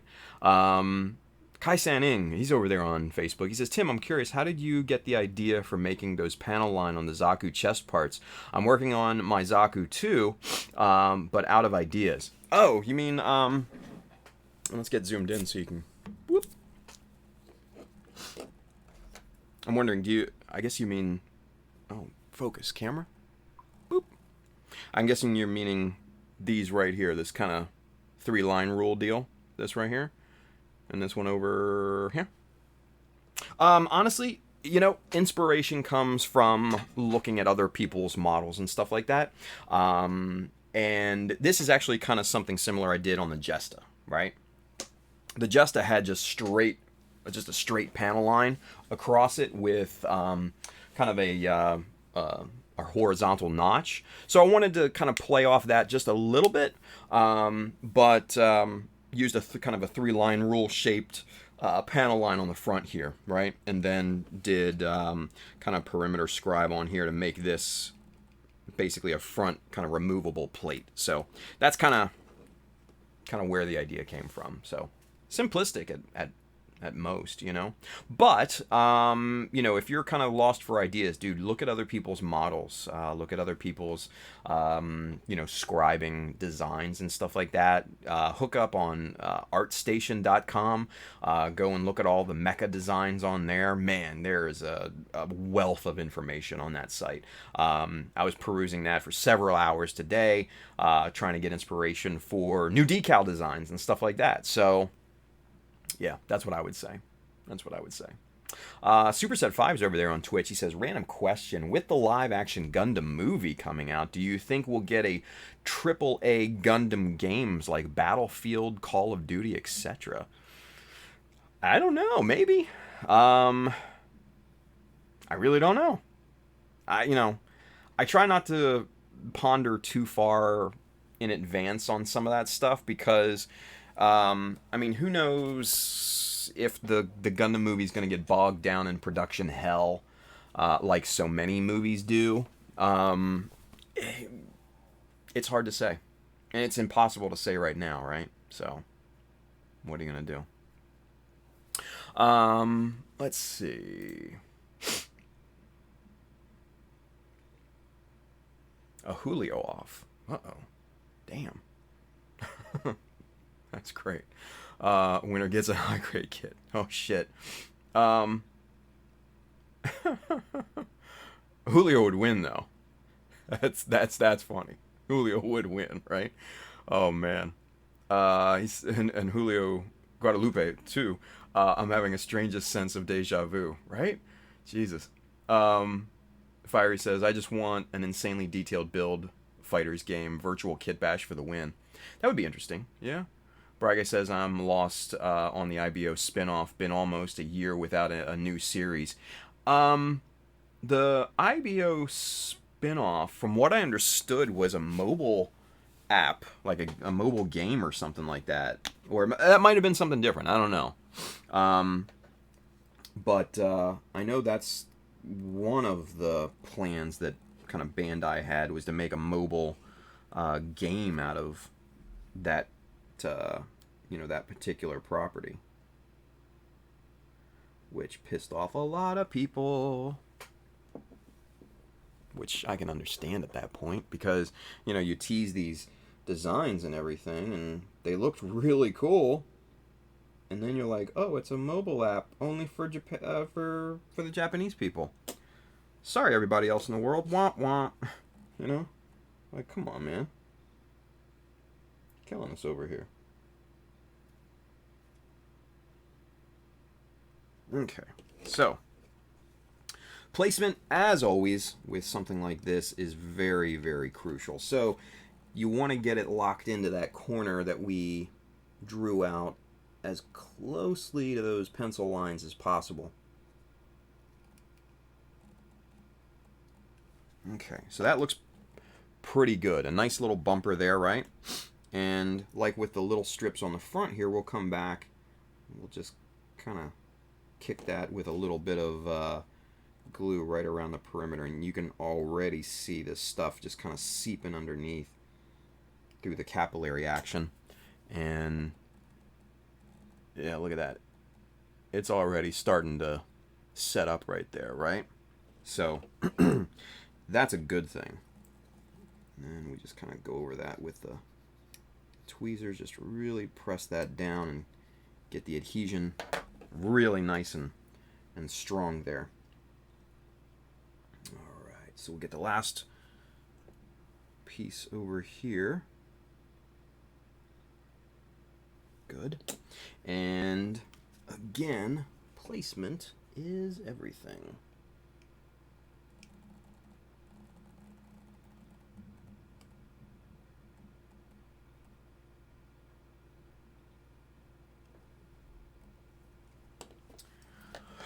Alright. I think my head was in the way. Sorry about that, guys. So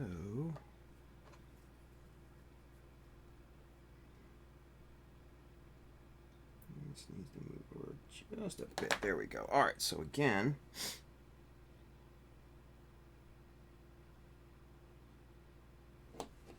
right around the perimeter.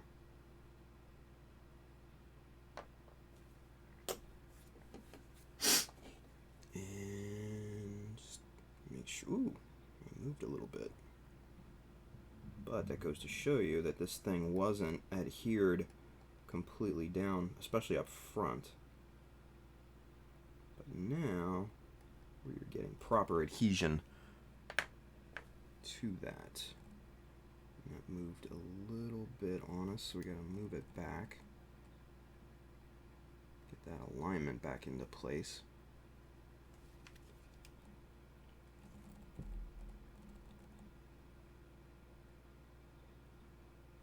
See, and that's the good thing about using plastic magic on these little pieces like this, because you do get a little bit of extra time to get it into place, right?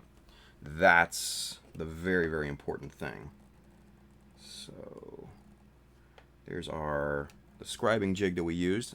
That's perfect there.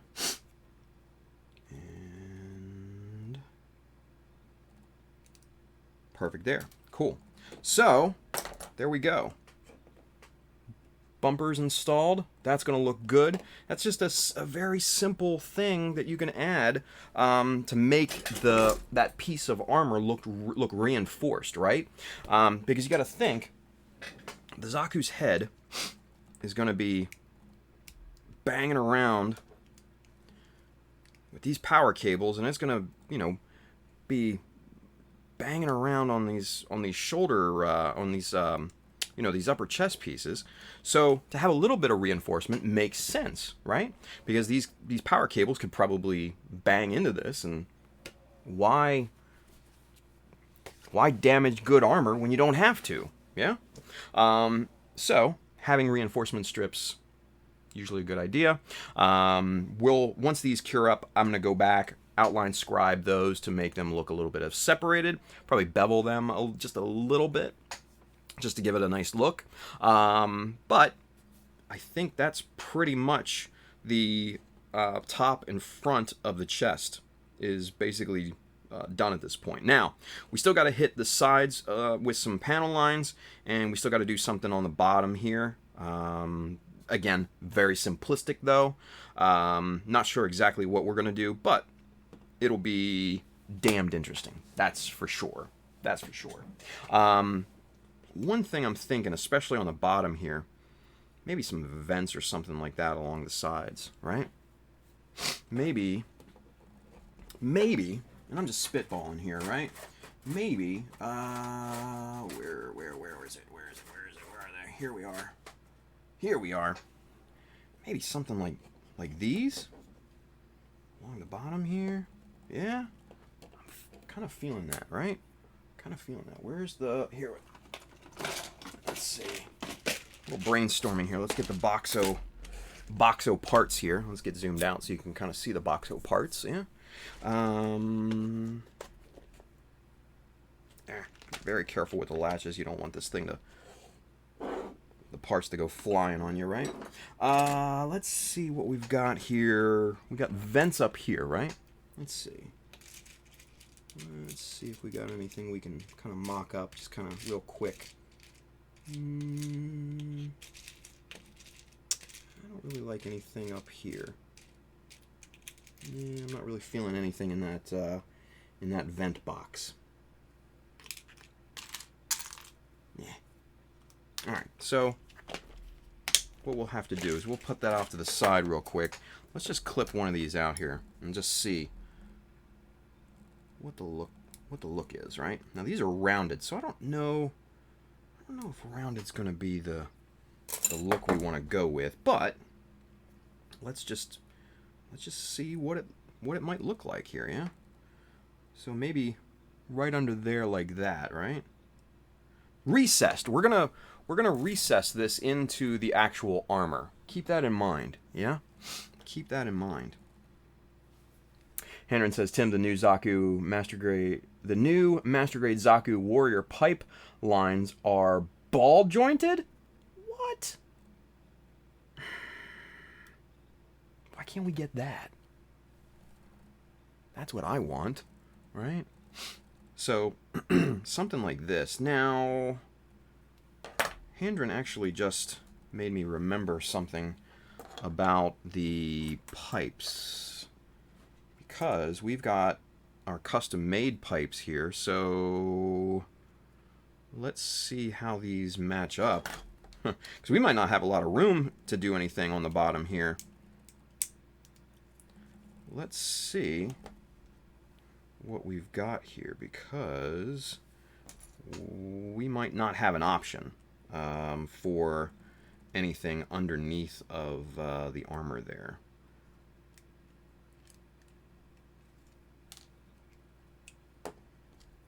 We might not have an option.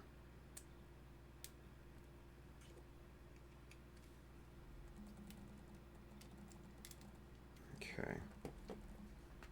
So, get that little guy right there.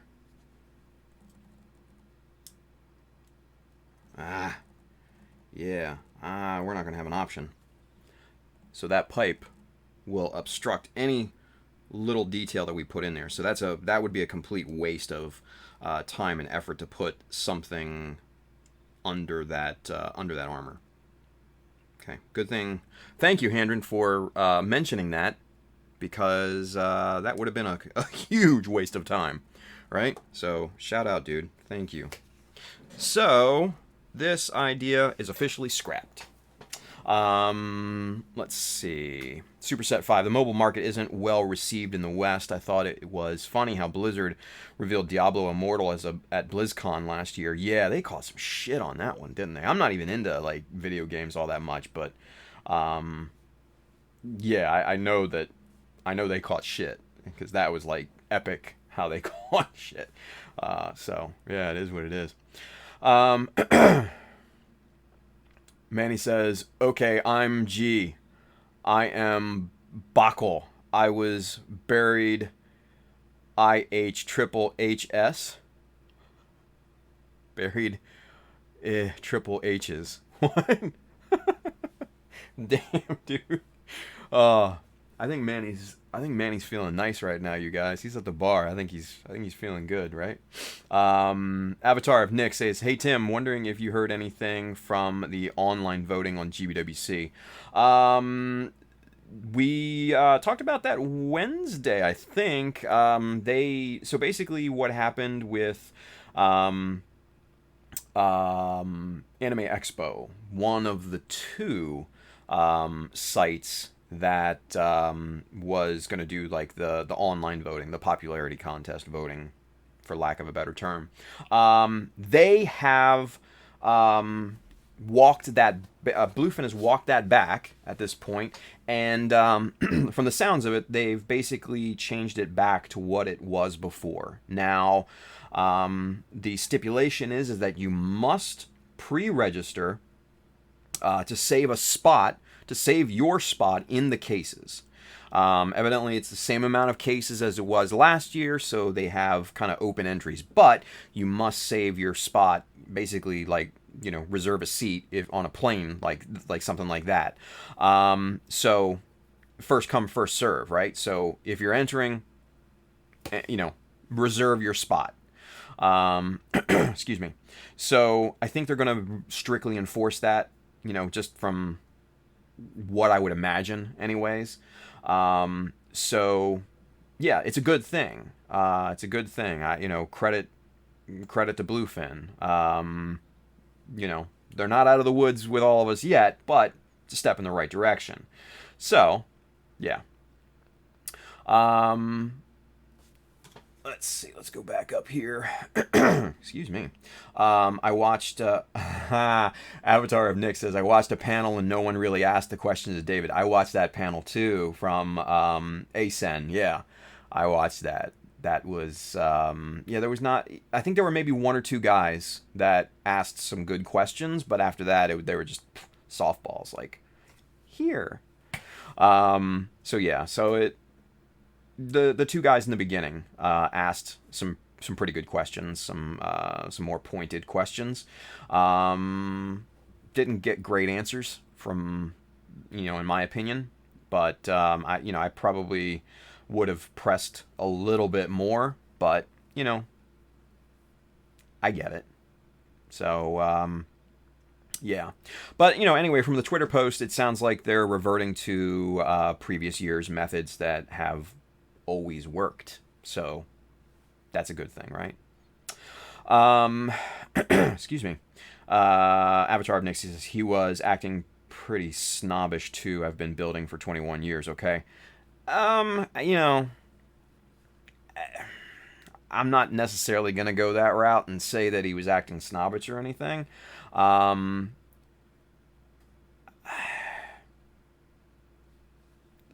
It is what it is, right?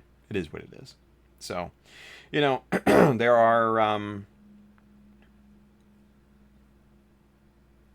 better ways that questions can be answered. That I'll say, right? But I didn't necessarily get the feeling of him being snobbish or anything like that. So yeah. Let's see. Manny says, Tim, I am loving the custom scratch build.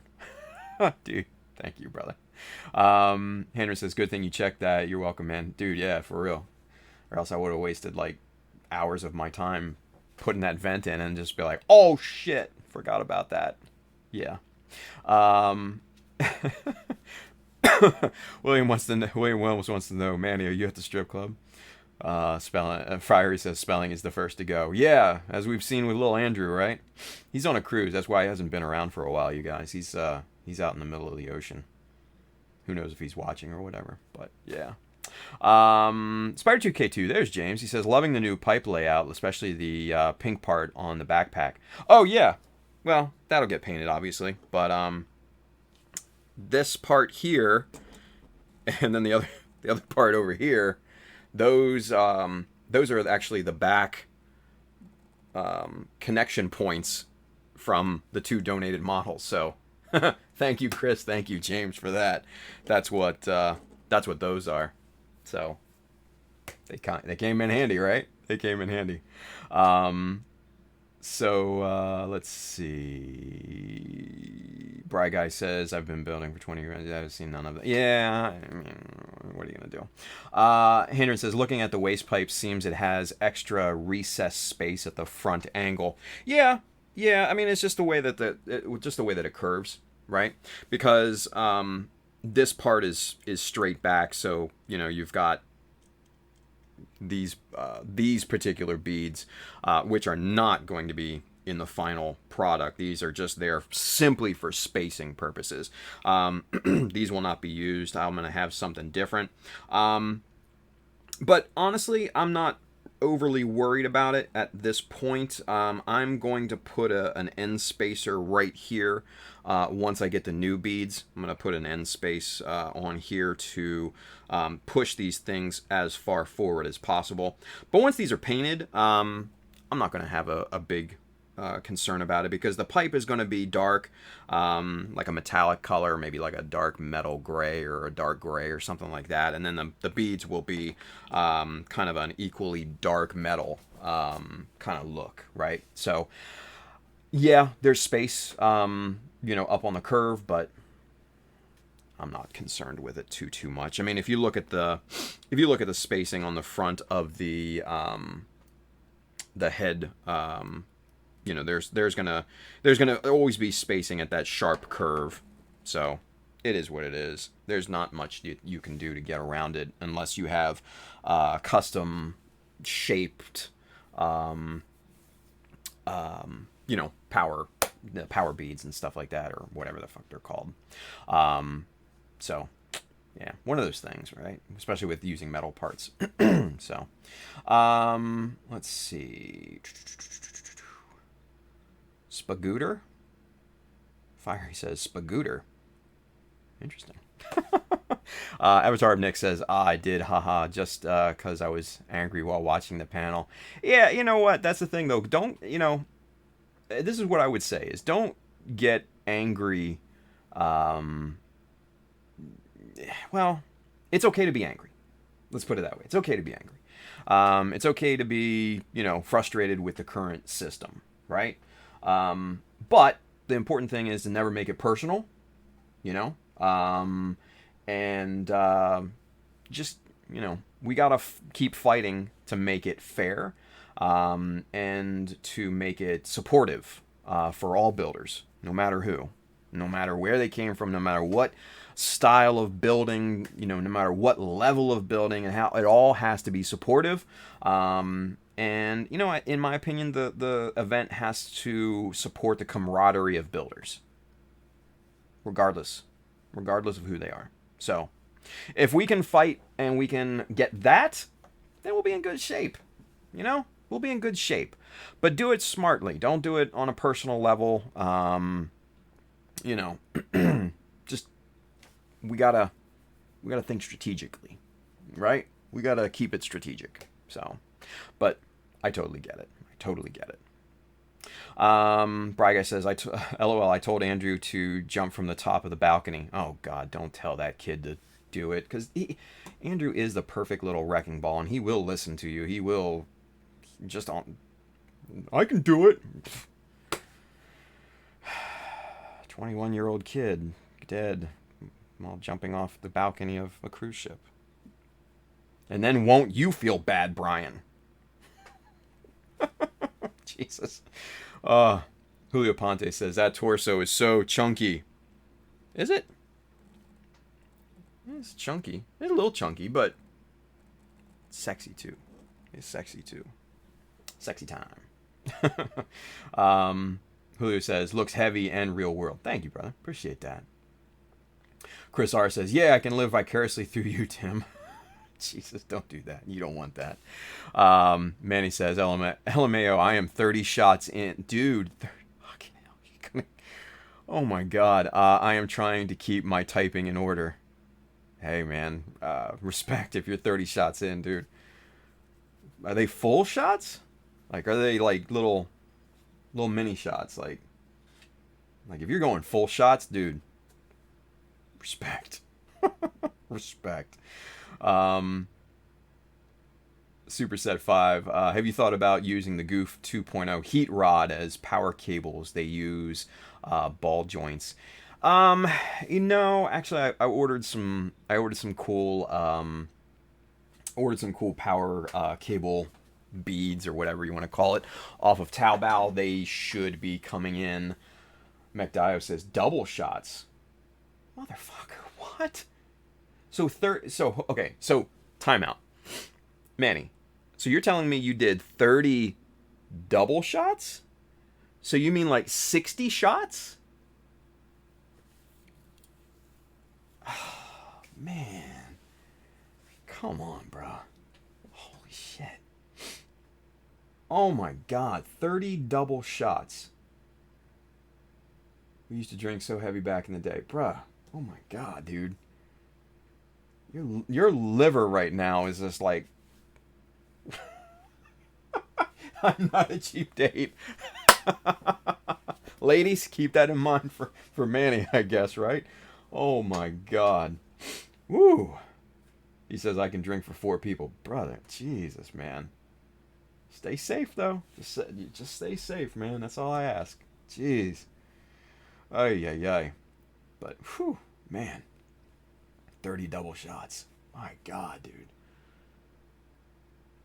Here I thought, like, and I'm not a big guy. I'm like, what, 5'7", 5'8" at most. I'm like $190. And I'm doing like, 20 normal shots. And I'm thinking like, oh yeah, I can handle it. But damn.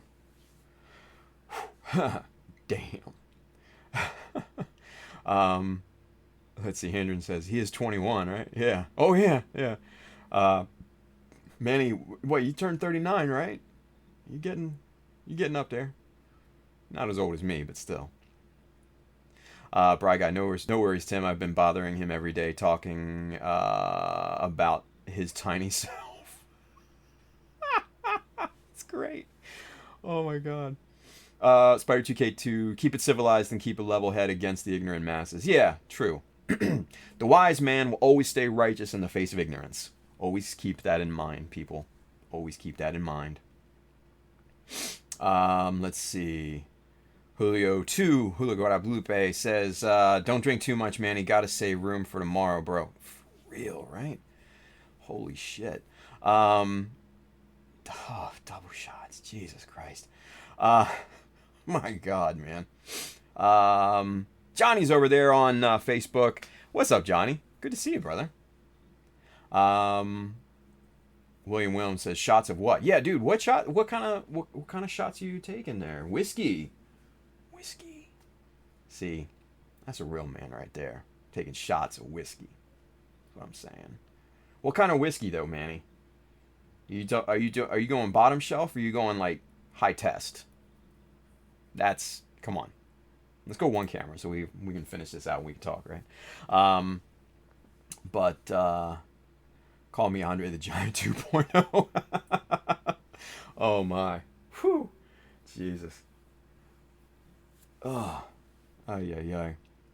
Johnny says, over there on Facebook, he says his liver, his brain, and stomach are keeping him going for real, right? Holy shit, dude. Spider 2K2 says, I'm not driving your ass to the hospital for alcohol poisoning if you get sick, right? Oh. Yeah, see, and Manny's big, man. He's 6'1", dude, like, right? So, he can take it. He's got the frame for it. So, Brian says, Manny, you work tomorrow? God, I hope not, man. Julio Ponte, Julio 1. Me and Manny going drinking tomorrow, too. With Julio. 2 Julios and a Manny. Manny and 2 Julios. It's like a weird Oreo cookie. Ultraman Diana says, good night, everyone. I got to get some sleep. See you Monday, Tim. Luis, always a pleasure, brother. Always a pleasure. Good deal. All right. Excuse me. All right. Fiery says, apropos of nothing, does anyone know any cool red gold color customs. I want to look at more stuff for inspiration. Red and gold? It strikes me of Iron Man. I mean, right off the bat, it strikes me of Iron Man. So keep that in mind. Manny's doing Johnny Walker Blue all night. You are not a cheap date, brother. Holy shit. Respect. See, guys, Manny likes the good stuff. Manny likes the good stuff. Damn. Woo, boy. So Sean's over there. He's over there on Facebook. He says, Manny and two Julios walk into a bar. Yeah, right? Oh, shit. That would be funny. My God, dude. Johnny Walker Blue. What? 30 doubles. Wow. Oh, man. Whew. Ay, ay, ay. Julio 2 says, oh, wait, that's me. Oh, he says, another Julio? I will fight him to the death. And then he says, oh, wait, that's me. I will fight myself to the death. Nice. Oh, man. Thurno says, boy, I do not want to see that bill. For real, right? That is a bill. Might be a few bills. Shoo. Manny says, LOL, Manny and two Julios walking to a bar. Who's walking out, right? Jesus. Oh. Lord, Manny plus the New York drinking costs. Jesus. Yeah, dude. Like, holy shit. You know that Johnny Walker Blue's not cheap in New York, dude. And if it, okay, and the thing you guys got to remember, this is the thing. So if a bar, just a bar, if any bar is carrying, if they've actually got Johnny Walker Blue on the shelf ready for you to buy, they're not a little dive bar. Keep that in mind. They're not a little dive bar.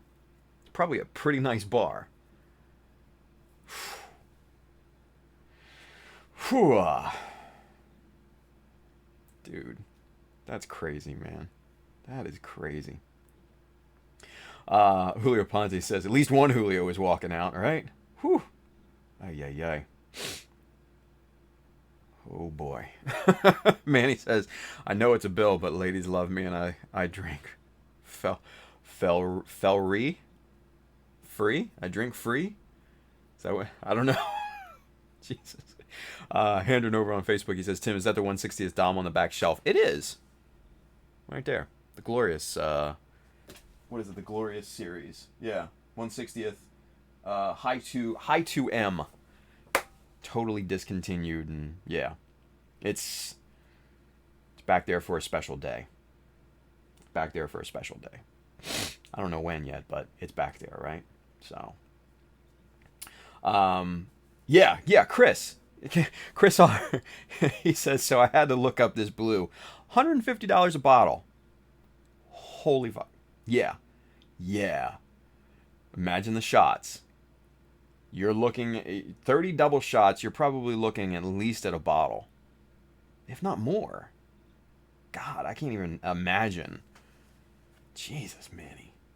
Respect. That's all I gotta say. Mad respect. Holy hell. Oh, but Manny's drinking for free, so that's cool. Add a 50 to Char Chris since it's NYC. Yeah, right. But hey, he's drinking for free. That's all that matters, right? Get it when you can. Julio Ponte says Manny stocked up on some Honey Jack before it went out. Nice. That's good stuff too. Yeah, shit is delicious, Julio says. Yeah. So Sean says, I'm headed to worship to pray for Manny's safe return home.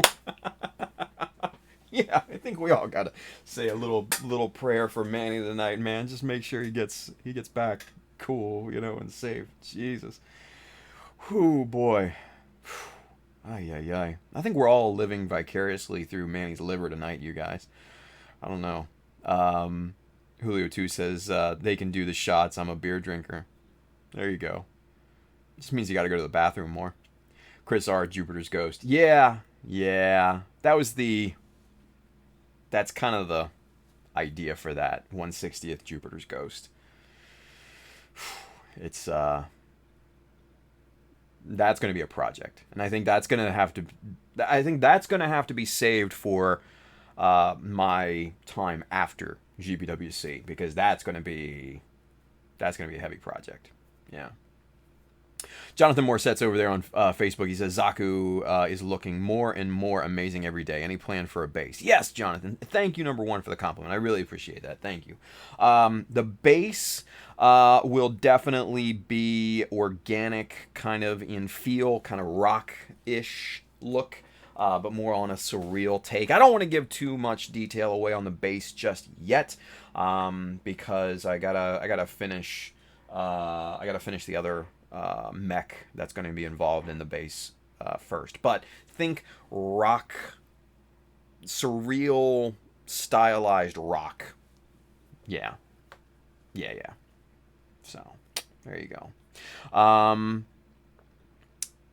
Manny says Honey Jack is nothing. Yeah, well, compared to the Johnny Walker, I'd say it's nothing, right? Jeez. Manny says I have winter cider Jack Daniels. That sounds pretty good, yeah. R for Jupiter's Ghost? Yeah, dude. Look it up. Just look up Jupiter's Ghost. You will see what that Dom is in store for. Yeah. Bry Guy says, classiest think I had was Louis VIII. Yeah. Give me some scotch in a glass. Yeah.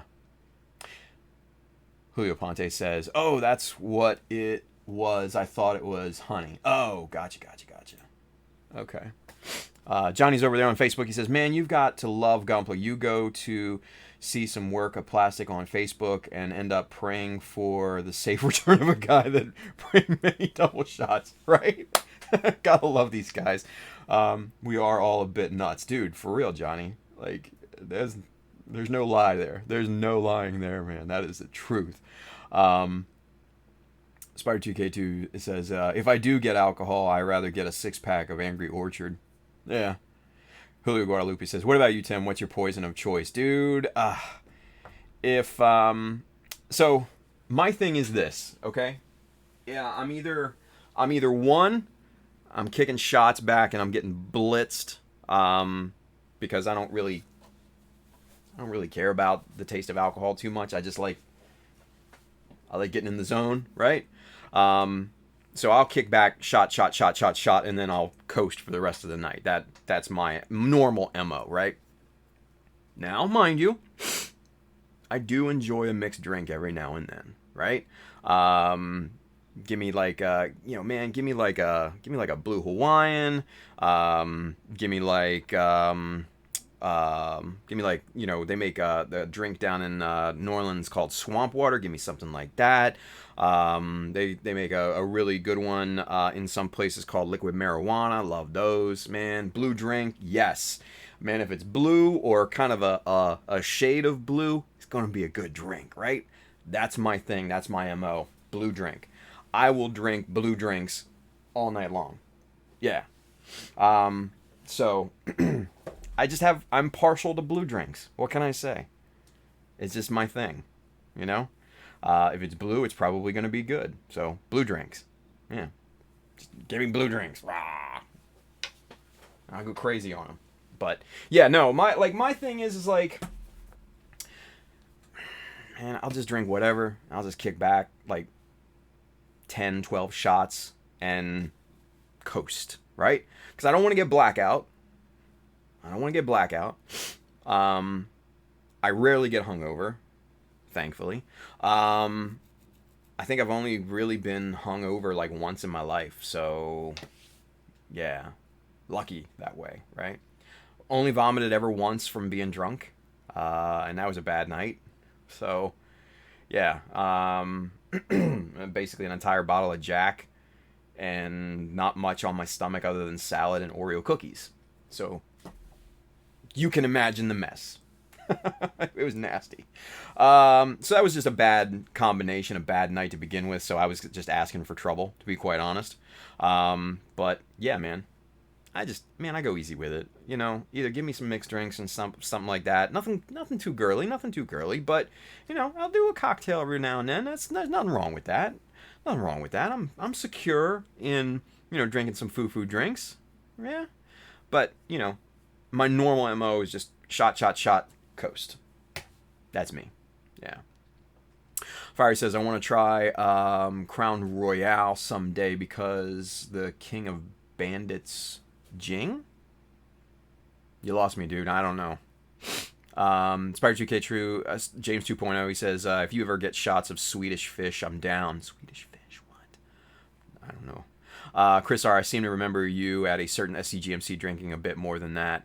Yeah, no, they were blue drinks, so I had to, right? I was obligated. Julio Ponte, there's a spot in Brooklyn called Lucky 13s, and they used to have Pauly Blues and Pauly Reds. Damn. All right. Bry Guy, cheers, Charmy Army. Yeah, right? My boyish charm.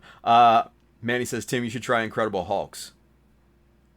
Sounds pretty good, right? I mean, just the name, it sounds pretty good. Julio Ponte, both fantastic, but different drunks. Yeah, they are. They really are, right? Like, with the mixed drinks, it hits you like out of left field because you're drinking back like these delicious drinks and you don't taste the alcohol in it, and it creeps up on you and then just smacks you, right? But kicking the shots back real quick, that's a nice gradual into the zone, right? And that's kind of more my methodology. That's more my thing. Just kick back a lot, coast, get gradual, and just, yeah, that's fun for me. That's fun. I don't do it a lot, but that's fun. Excuse me. Let's see. Chris R says he doesn't want to be a David using Walmart acrylics on a gut. Wow.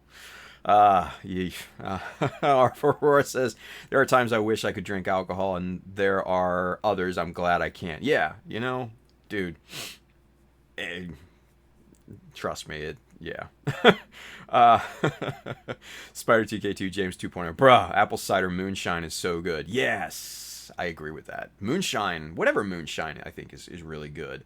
And you know, there's this. We have in Maryland. So let me kind of lay this out for you. So in Maryland, you cannot buy any sort of alcohol, beer, or liquor in grocery stores. So we have separate liquor stores that you go to purchase alcohol in. You can buy limited like beers and some, you know, lower level alcohol at like convenience stores like 7-Eleven and stuff like that. You know, like shitty things like Boone's Farm and crap like that. You know, like shit wine, right?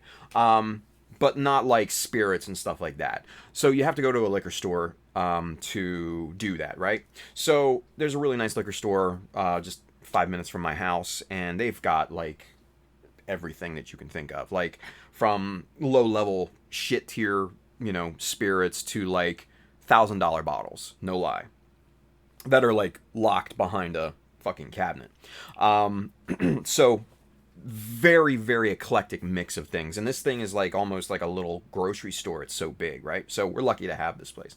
But they have these little these cans, you know, and they're little cocktails, pre-mixed cocktails, right?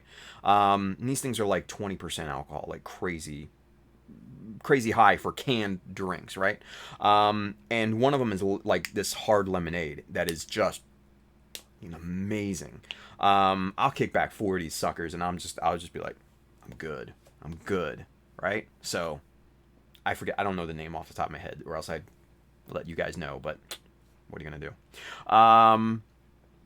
Cur Royale is what Friary was saying. It's a mixed drink referenced in manga anime King of Bandits Jing. Okay, I'm not familiar, Fiery. I'm sorry, buddy. He says, I believe it's champagne and creme de cassis? Yeah, I don't know.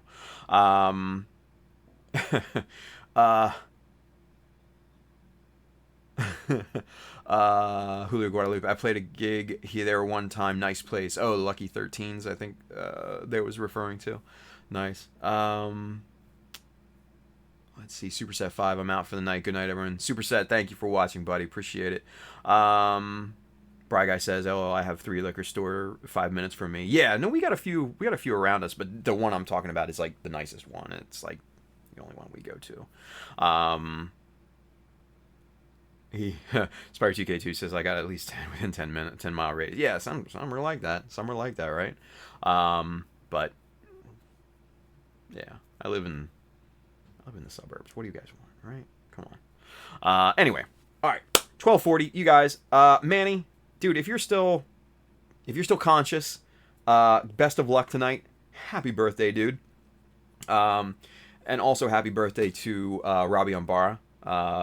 I know he's going to come back and probably rewatch this tomorrow. So happy birthday to both of you fine, wonderful gentlemen. Manny, stay safe out there, you guy. 30 double shots. I don't know. Who knows how many he's up to at this point now. But dude, be safe, be smart, and get home safely, right? Get home safely. So, all right, guys. So, with that being said, if y'all want one of these cool-ass I Build Giant Robots retro tees, hit up www.childofmecha.com. Hit the store button up at the top. You will be presented with shirts, hats, and bags. And like we said earlier, if you want something custom, if you want to check and see if we can do it, just drop me a line and I'll see, right? Can't hurt.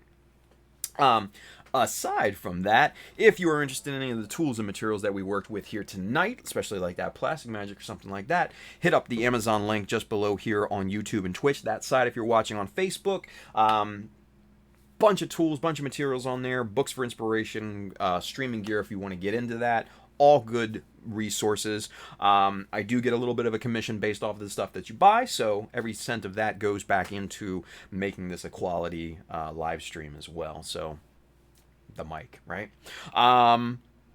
Aside from that, if you want to pick up some models or some awesome Mecha Decals, paints, accessories, stuff like that, our boys right down here at USA Gundam Store, Adam and his crew, will definitely be able to hook you up.